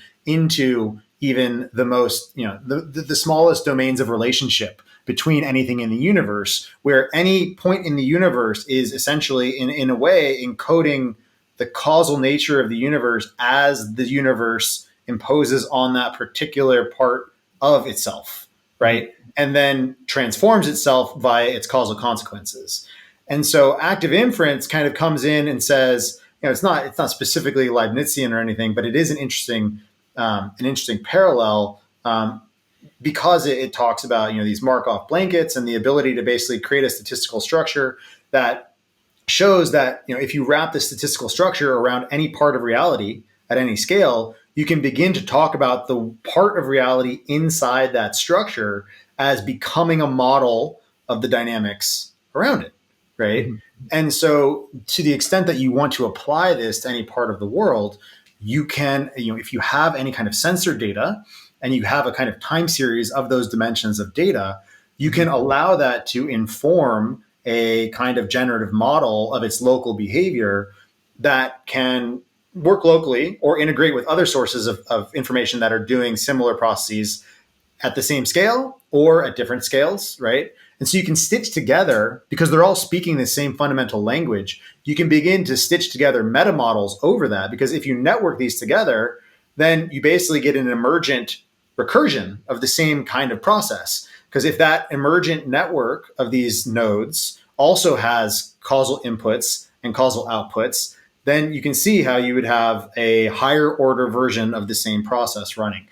And so, I think that this is something that there are many places where it's very interesting to apply this. Like we're currently pivoting, well, not pivoting, but like we were doing about a year's worth of more general research into prototyping. I was building prototypes of this platform, but we're pivoting or beginning to focus this more on the energy sector because we think it's a really interesting combination, especially distributed grid technologies. It's a really interesting.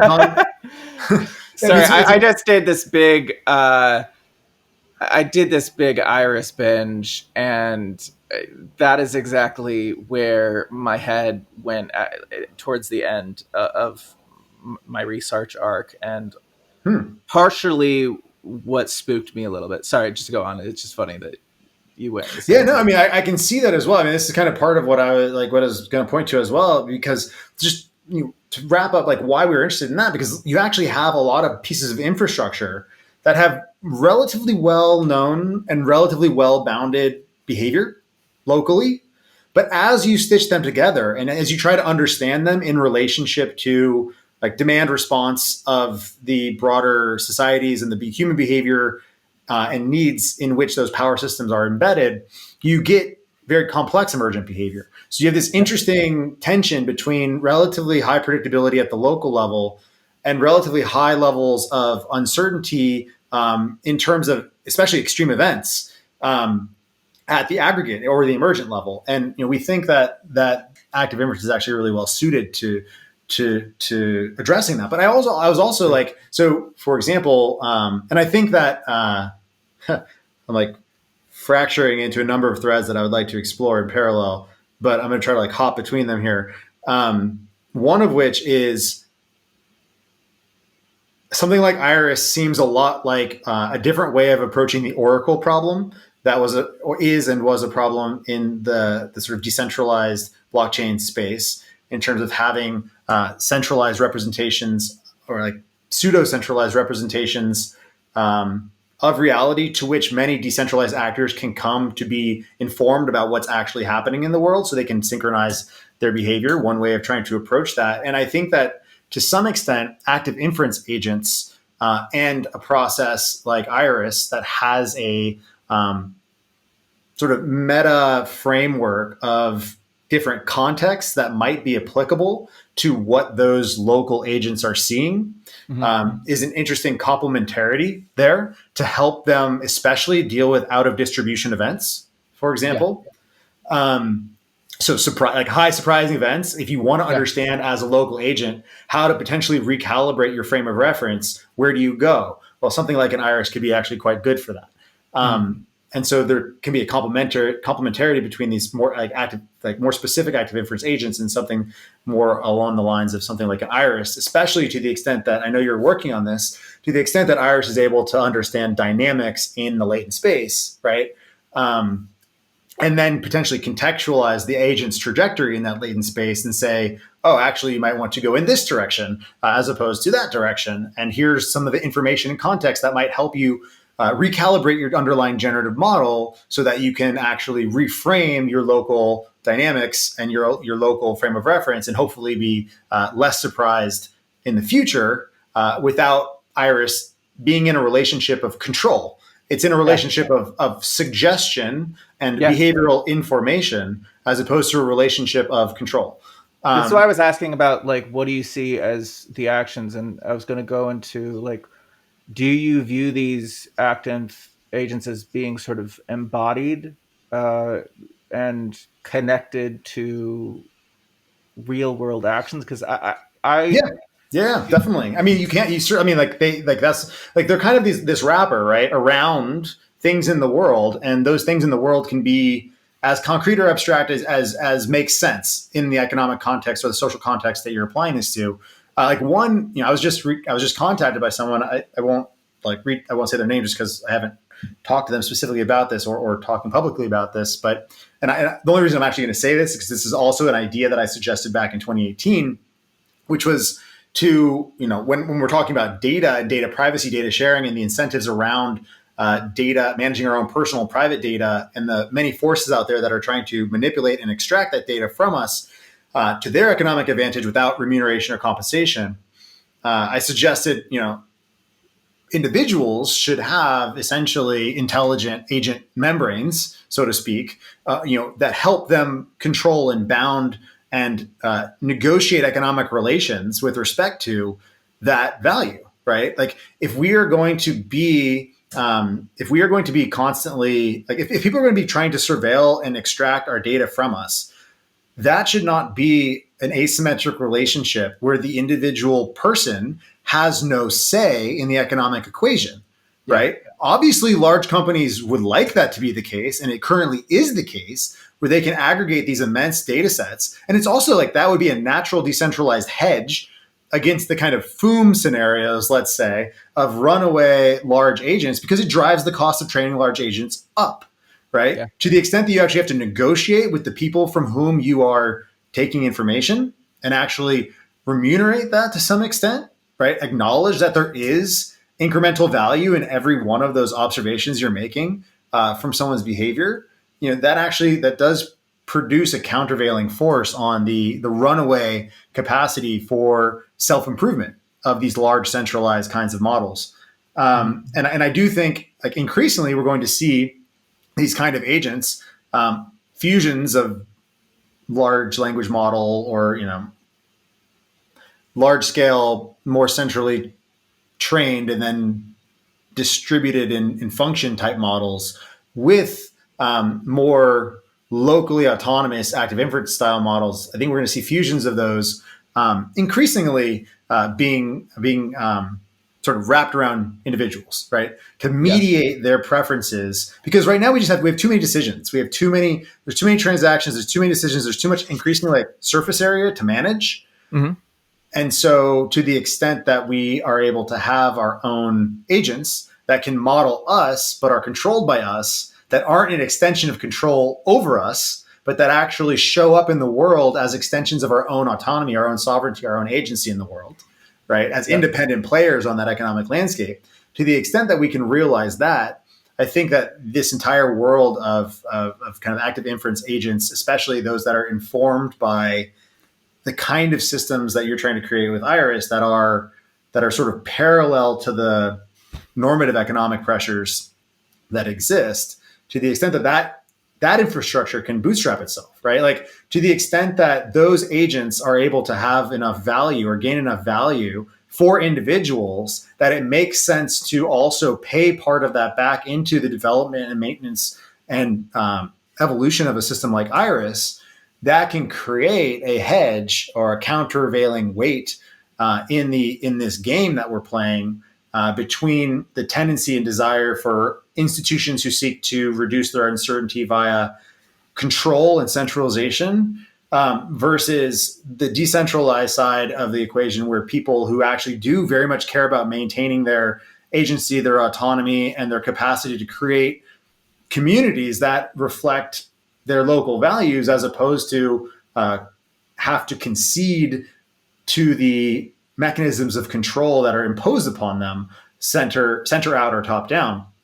And that's the game as old as humanity itself, but it's about to take a very different form. And there's no time like the present, because the earlier back in a process you go, the more leverage you have over its unfolding. And so getting these systems out into the world and getting them created in ways that are resilient to capture and to domination seems quite important. Well, I have a ton of anxiety and uncertainty in this space of sort of the integration of active inference and sort of generative models like Iris, which it just led me to this place, which is like, well, I'm not seeing very much other research, not basically none, on a number of these features that I'm developing, and feeling that, oh, well, kind of where my agency is to hold my tongue for a bit about some of these things. Yep. Because like what I was doing was just stripping out the language aspect of it and making it be more of a quantitative type of Iris with many different sources of information, and trying to integrate into that a sense of trust over the accuracy or the noise in those sources of information as they're integrated into a larger generative model. But one of the big philosophical things that I've been bound to for a long time is this reticence to have the model take any real action, real embodied action, other than speaking, right? That what you have is some generative model that is informing the agents, which are us, and that the only action taken is the output of language or the output of data, and that what is being reserved for action, I mean, is people. That there's a clear separation between the function of it being generative in terms of information about like a belief space. Basically, it's modeling a belief space about an underlying world where you're using prediction as a signal over time to contextualize the trustworthiness of the level of noise in each particular source in each particular context. And then I start thinking about like these other representations of active inference models and what those actions are being mapped to, and the sort of language of saying something like this is representing for example, an environment or a bioregion, and that making me feel very uncomfortable about the level of alignment, or like basically that there's some reward hacking that would happen, or there's some disconnect between the way that we're framing the problem and the outcome that we are trying to achieve.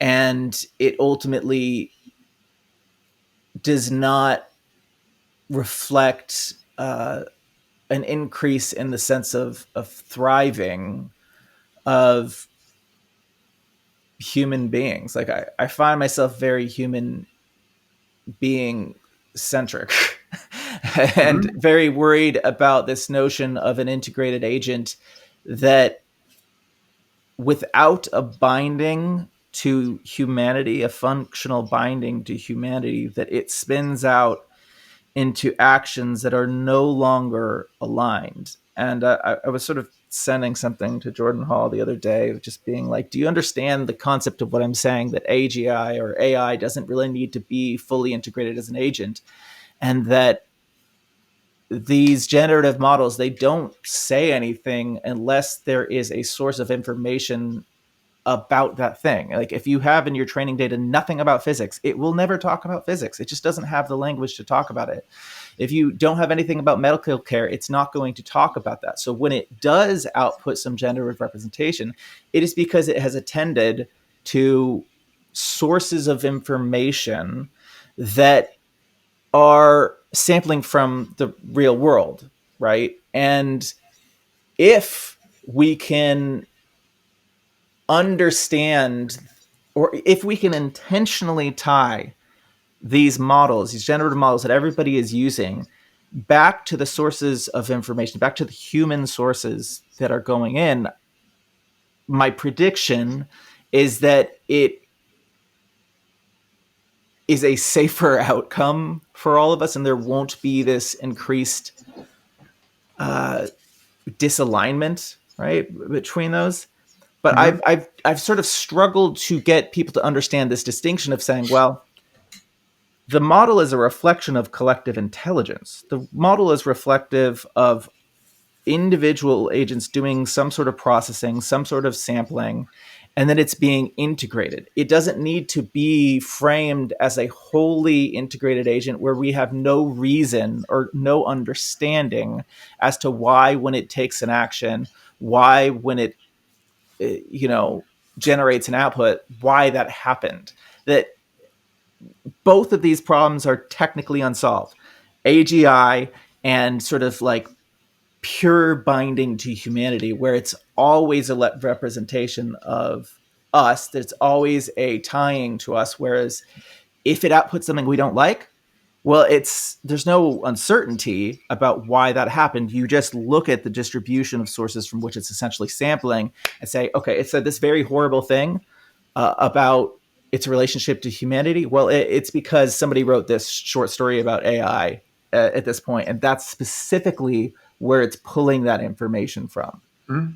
And I have not yet found a way to communicate that dichotomy well to people. I don't know if that's a question, but it is just where a lot of my personal uncertainty has been in these models, and where I've sort of paused from releasing into the larger world and revealing, or removing that uncertainty from others, and until they sort of figure it out on their own. And where does your Yeah. mind sort of go on all of those Yeah. I mean, I think these uncertainties? are, I mean, it is certainly, like kind of like what I was getting at before in terms of, to the extent that we are at the beginning of this process of unfolding an evolution, which is going to be a path dependent evolution of what systems actually pervade the world and what what their function looks like. The revelation of information has, it never has more influence than it does towards the beginning of that process, right? And so, the kinds of informations, or the kind of, the fact that we discovered, let's say that there's a space of possible mechanisms we could have discovered, and we discovered transformers, right? Mm-hmm.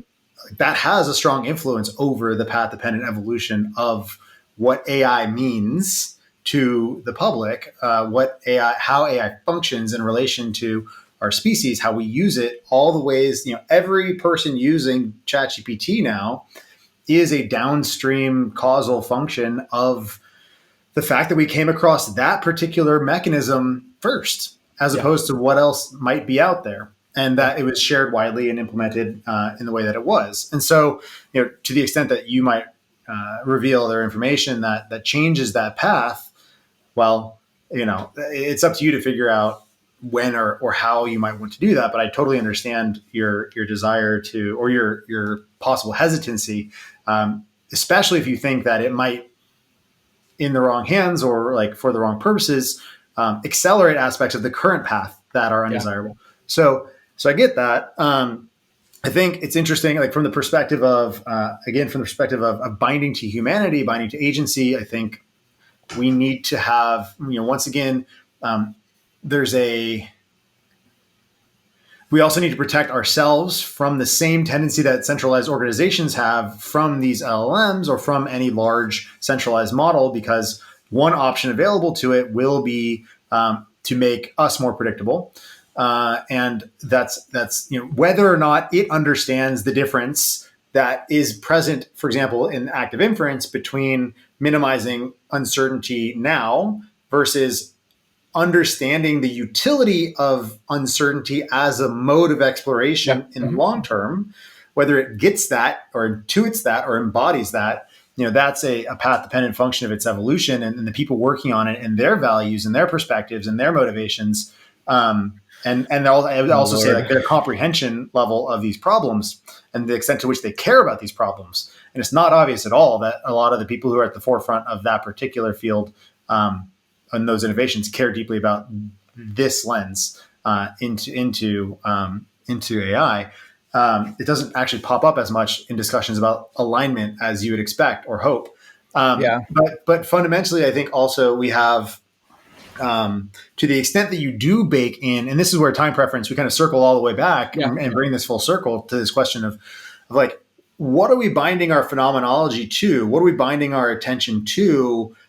Which kind of timescales or cadences are we binding to? And what are we pursuing with respect to, are we minimizing uncertainty at the expense of at the expense of individual autonomy? And so that's a local optima that is long-term not stable and long-term maladaptive. Do we have the ability to give people, like, it seems to me that what we want from these centralizing models, to the extent that they do emerge, and they will, because centralization always emerges to some extent,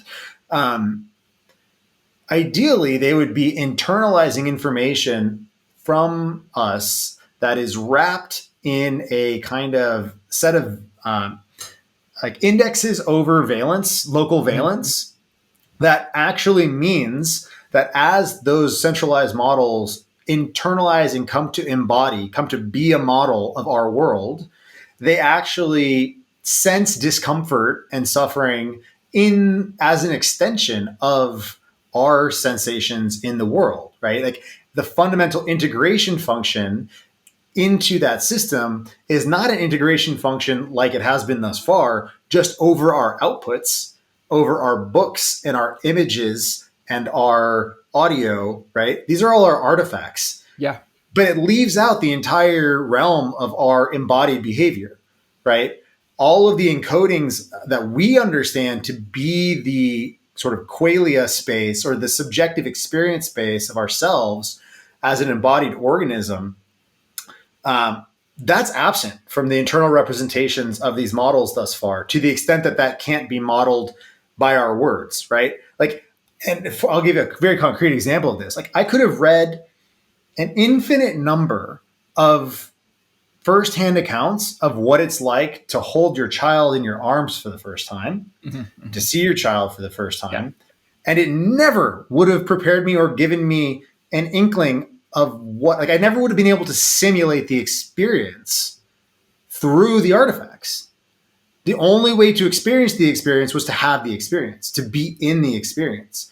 to have all of those behavioral tendencies align in time and space and in our embodied relations, such that my actual direct senses and my actual being and the entire evolutionary history that has culminated with me as an entity was manifesting in a way that was in direct relation to the continuation of that in a very personal way, right? And I can still try to talk about this in words, but it's not the same thing at all. And like you talk about it that way with a child, you can do the same thing applies if people are more into things like, let's say, psychedelic experiences, right? It's equally difficult to come out of an extreme psychedelic experience that one perceives as subjectively meaningful, very intense valence on that sort of meaning dimension, Yeah. and actually then use words to relate that sense of meaning to another third party, especially if that, the best you can hope for is someone who has had their own version of that. And when you point to that significance, they can say, oh yeah, I understand what you're pointing to, but I also can't really communicate it to you back in words. I can just tell you that I kind of know what you're pointing at, right?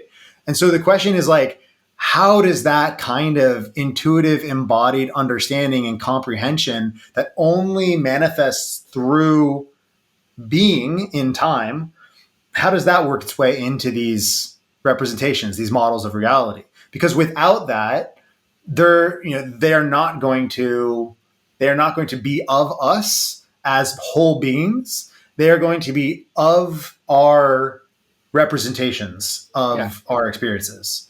And I think that's an important distinction that is also lost on the kind of people who are the most disembodied, right? And who haven't actually tried to bring themselves back out of their models. Like, I love models as much as anyone can love models, probably, but I also understand that there's an extreme danger in that.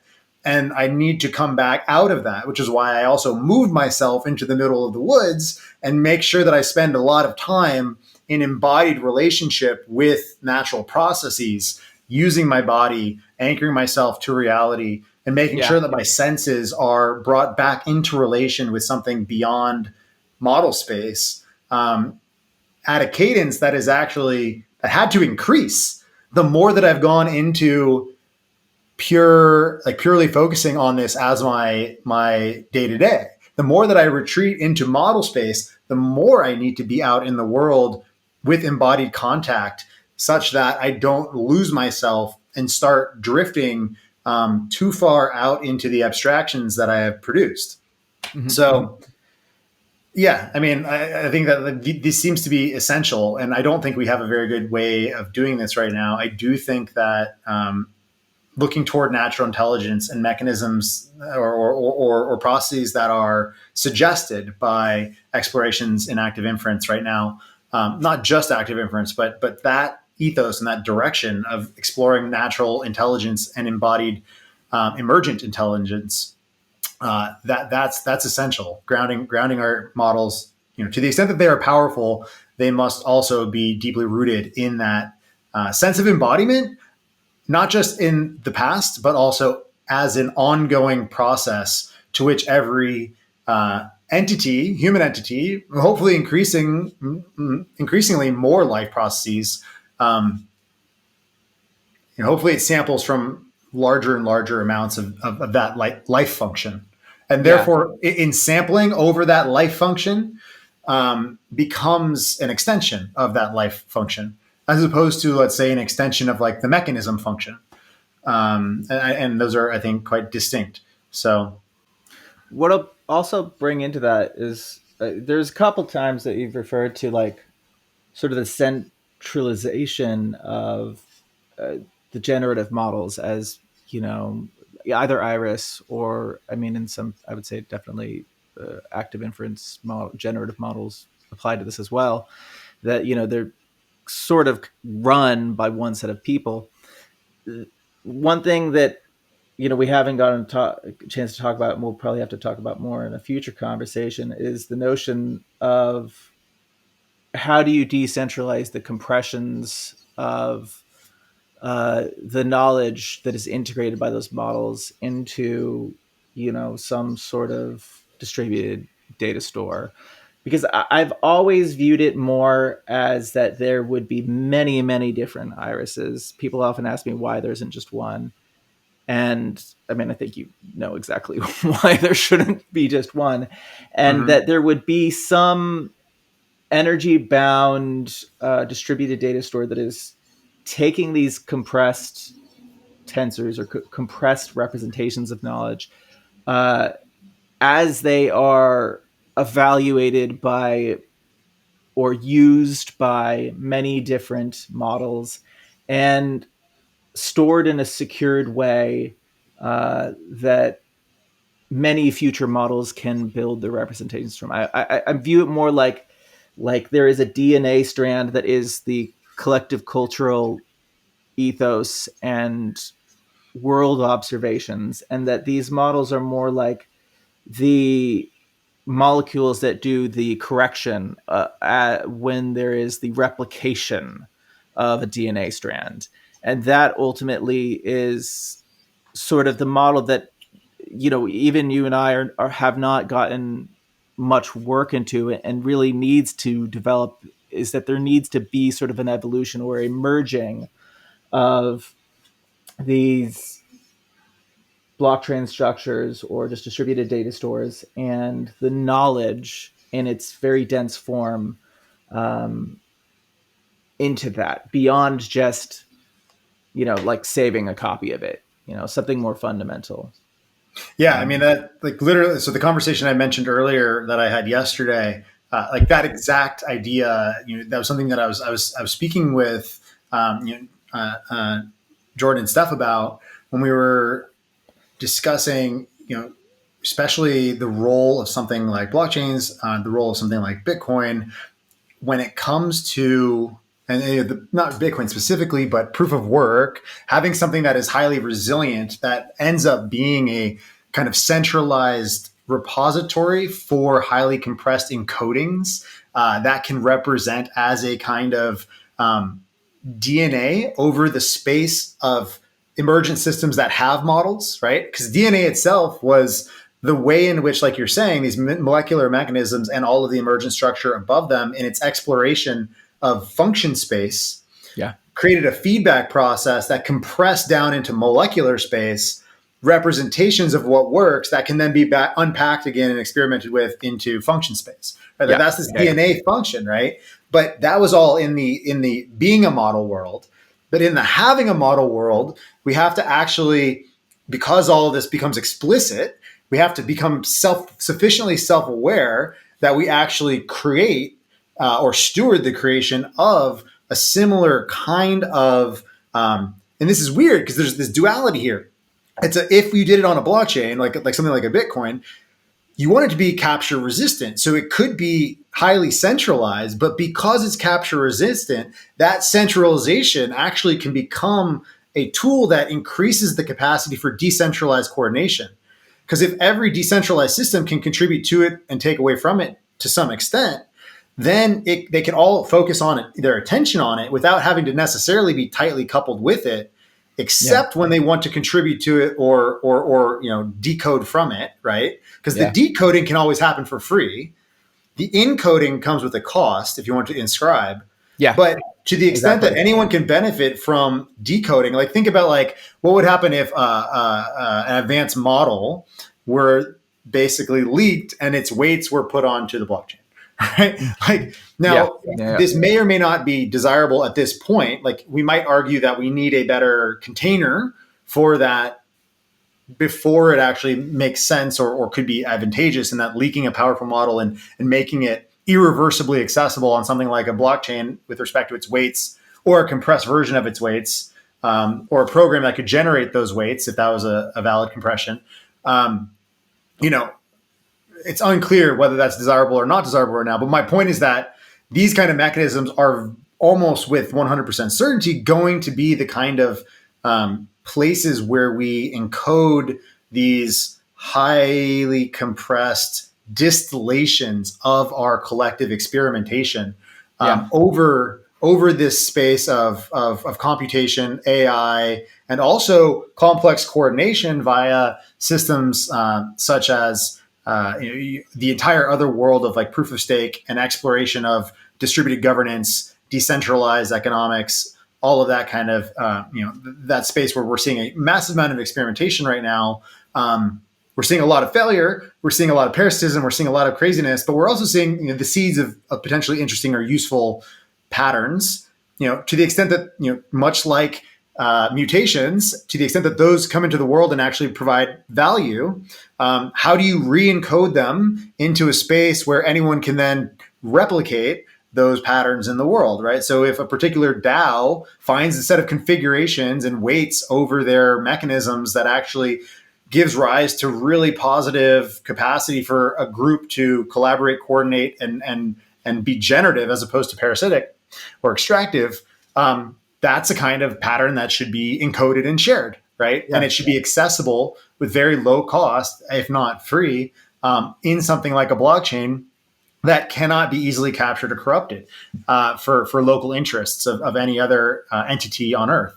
So, yeah, I mean, I think exactly like the degree to which something like an iris is centralized or decentralized.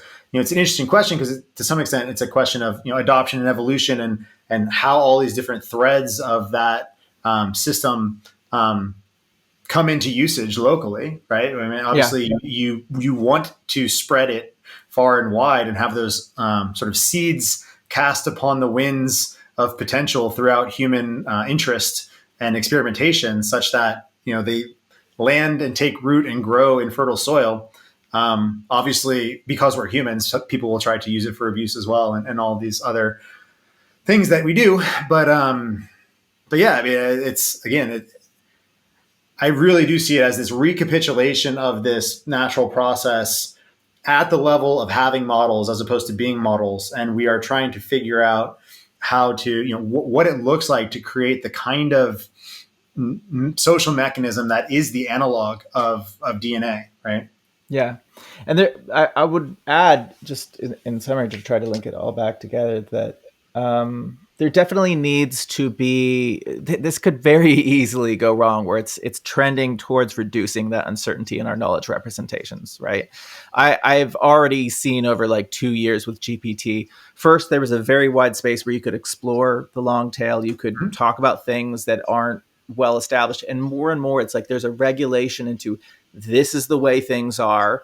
And because they are controlling when that update happens, it's harder and harder to do research to that. So whatever compression goes into that distributed data store, it needs to have that preference towards the exploration of the uncertainty, like you were speaking of, to variational free energy versus, what was it?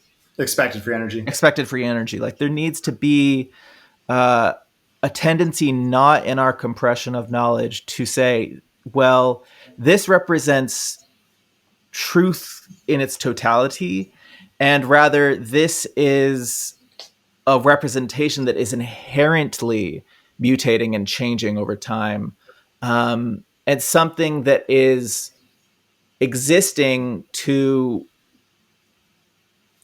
expand our capacity over time to exist and thrive, where our neural mechanisms of encoding memory, of encoding models, are just a little bit too lossy for long-term. Yeah. And then there's like kind of like sedimentary dynamic there as well, where to some extent, the longer that certain aspects of that model have remained stable, the more they kind of migrate down to a more, a deeper and more stable structure. That doesn't mean that layer can't be changed. Yes, it does. It does get more difficult to change. The more energetic constraints on that. Yeah. Yeah. The more that you have energetic constraints, the more that you have dependencies, the more that you have a history of the world being congruent with that representation, it does get more difficult to change as it migrates down that stack. But the understanding is that the entire stack, all the sedimentary layers, even though proportional to their level, they will be like the top layers will be more volatile proportionally than the bottom layers, but they are all subject to change if you have observations or empirical experiences of sufficient surprise, right? No. And we, and that reflects what we are like as well, right? Like we have, we can be shocked to such an extent that our entire world models, it is revealed to us that our entire world models down to their core need to be recalibrated if we encounter experiences that are sufficiently outside of our model. Although, unfortunately, we increasingly are leaning into the tendency to lean into confirmation bias and to try to say, I'm going to ignore the signals the world is giving to me. I'm going to try to force my model on the world. Again, it's like there's always a certain element of interplay between like whether it's beneficial to try to like put your model onto the world or allow the world to transform your model. But it always has to be in dialogue, and it becomes inherently totalitarian when you decide that no matter what, I'm not going to change my model and I'm going to push all of the responsibility for transformation out onto the world as opposed to taking any of that in your own model. So yeah. Although, so we've been on for a while here. I do have another call coming up, and I want to take a little bit of a break between the two. So I was going to say, this feels to me like the best part of the conversation. So we should have a follow up in that vein of like what this distributed knowledge representation might look like. Is there any way you sort of want to tie this all into a bow? I mean, we've gone for, 2.5 hours now. Whew. Yeah, I mean, there's so much that we've covered, but I mean, I think ultimately, again, the most relevant, or the most, for me at least, the framework that allows me to place everything within it, or the kind of tree that allows me to, hang the ornaments of knowledge or perspective upon that tree, being seasonal here, since we're going into the holiday season, is this question of. And it goes back to that 0-1 question. It goes back to that fundamental, this thing that we were just talking about with respect to acknowledging that fundamentally the process that we are embedded in is more like that of like the Bayesian updating than it is like the frequentist approach of just trying to get as much data as possible that will lead us to a fixed point on the landscape. And we can just put that on the shelf and no longer worry about it. I think not only does that make us cognitively lazy, but it also brings out the worst aspects of us, because it as soon as you put it on the shelf and want to move on, it can be quite frustrating when anyone else comes in and picks up that object off the shelf and starts to criticize it or say that might not actually be the way that reality is. And then you might have to go back to, you might have to, especially if that has sort of moved down into those deeper sedimentary layers in your model, or you've built upon them, that can be quite frustrating. And I think that while that frustration will always exist, having a perspective and having a worldview and having a culturally holding an understanding that all of that is in flux, although in flux to different degrees, I think that allows us to get to places that are more desirable, like both conversationally. It allows us to have better conversations because we're not so attached to fixed perspectives. We're more interested in seeing how they relate and can inform one another's models and the evolution and improvement of those models. It allows us to have better relationships in terms of thinking through the implication of economics and our monetary systems and what were their purposes and how effective are they currently at their purposes, and what might actually allow us to complement or evolve those. I mean, it's a framework in which we can begin to, I think, undergo the transformations that are necessary for us to make it through the next 100 years. But I think that also have to be that have to be mostly voluntary as well, right? Like it's very difficult because this has to be voluntary. This has to be a process of people coming to see the value in this way of seeing the world, in addition to however they might see the world currently, and whatever the balance of those over time might be. If you just try to say, you need to give up the way you see the world now. This is the way it is. This is what the model says it is. And either you agree, or we're going to nudge you into agreement, or control you beyond your ability to resist. A, I don't think that's very adaptive in the long run, and B, it's certainly not a world that I want to live in. So, it's not good for human agency, or what you might consider the soul. So, Yeah, I think that's kind of the general framework that I approach all this from, and I always try to bring things back to that level, because fundamentally it has to be good for humanity. It has to be good for it has to generally lead to the embetterment of human life, but also of life in general. I want to see I want to see us bring about a world in which we can use our knowledge and our models to help to the extent we can, create more biological complexity, more life, flowing more energy through more systems that are less destructive to one another.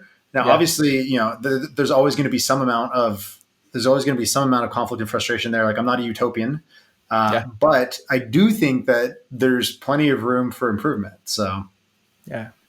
Wow. What a great conversation.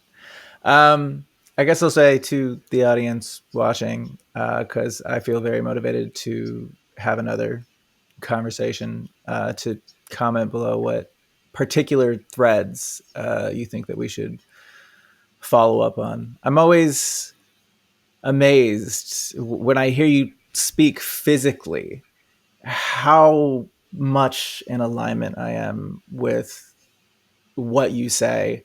And then I read what you write on Twitter, and it's almost like there's a different version of you that, maybe it's just the translation between the textual form and the sort of embodied uh, form of communication, where there's different signals and feedback between us that can sort of narrow us towards what's actually being said. yeah, and part of that's that artifactual issue, and part of it's Yeah. I some of what I write as condensed pointers for Yeah. myself to come back to. Yeah. Kind of like I've said that it's a shared journal to some extent, but this also comes back to the fact that, to be completely honest, I would much rather be in relationship with a system trained on my conversational self and like embodied, um, the entire embodied platform that is me, the thinking and being process that is me, than one that is just trained upon the kind of disembodied artifacts that I put into the world. And I don't necessarily think that that's it's not like I dislike the things I put out into the world. I do think that they can be useful. I also understand how, without the context, they can be interpreted in all sorts of ways that aren't necessarily my intention, and that can lead to conflict or frustration or miscommunication. But yeah, I mean, I think that's kind of exactly why it's valuable to figure out how our models of reality can increasingly be informed, quite literally informed, by that full experience, that by that full set of relationships and dynamics that give rise to this kind of an experience, as opposed to that which is just mediated by text or images or any artifact. Yeah. Well, I mean, in a way, this is some artifact too. It's just higher resolution. Mm-hmm. More Maybe we'll, dimensions. maybe And we're it's moving, continuous. maybe we're moving towards increasingly high resolution where we end up creating some sort of simulation. Maybe this is already that. Maybe there's a higher order reality, and we just created this to reprocess. I don't know. Some fraction of us are, and there are many incentives that drive people also away from that, and Yeah. there's quite the tension right now. So Yeah. yeah. This has been great. Yeah.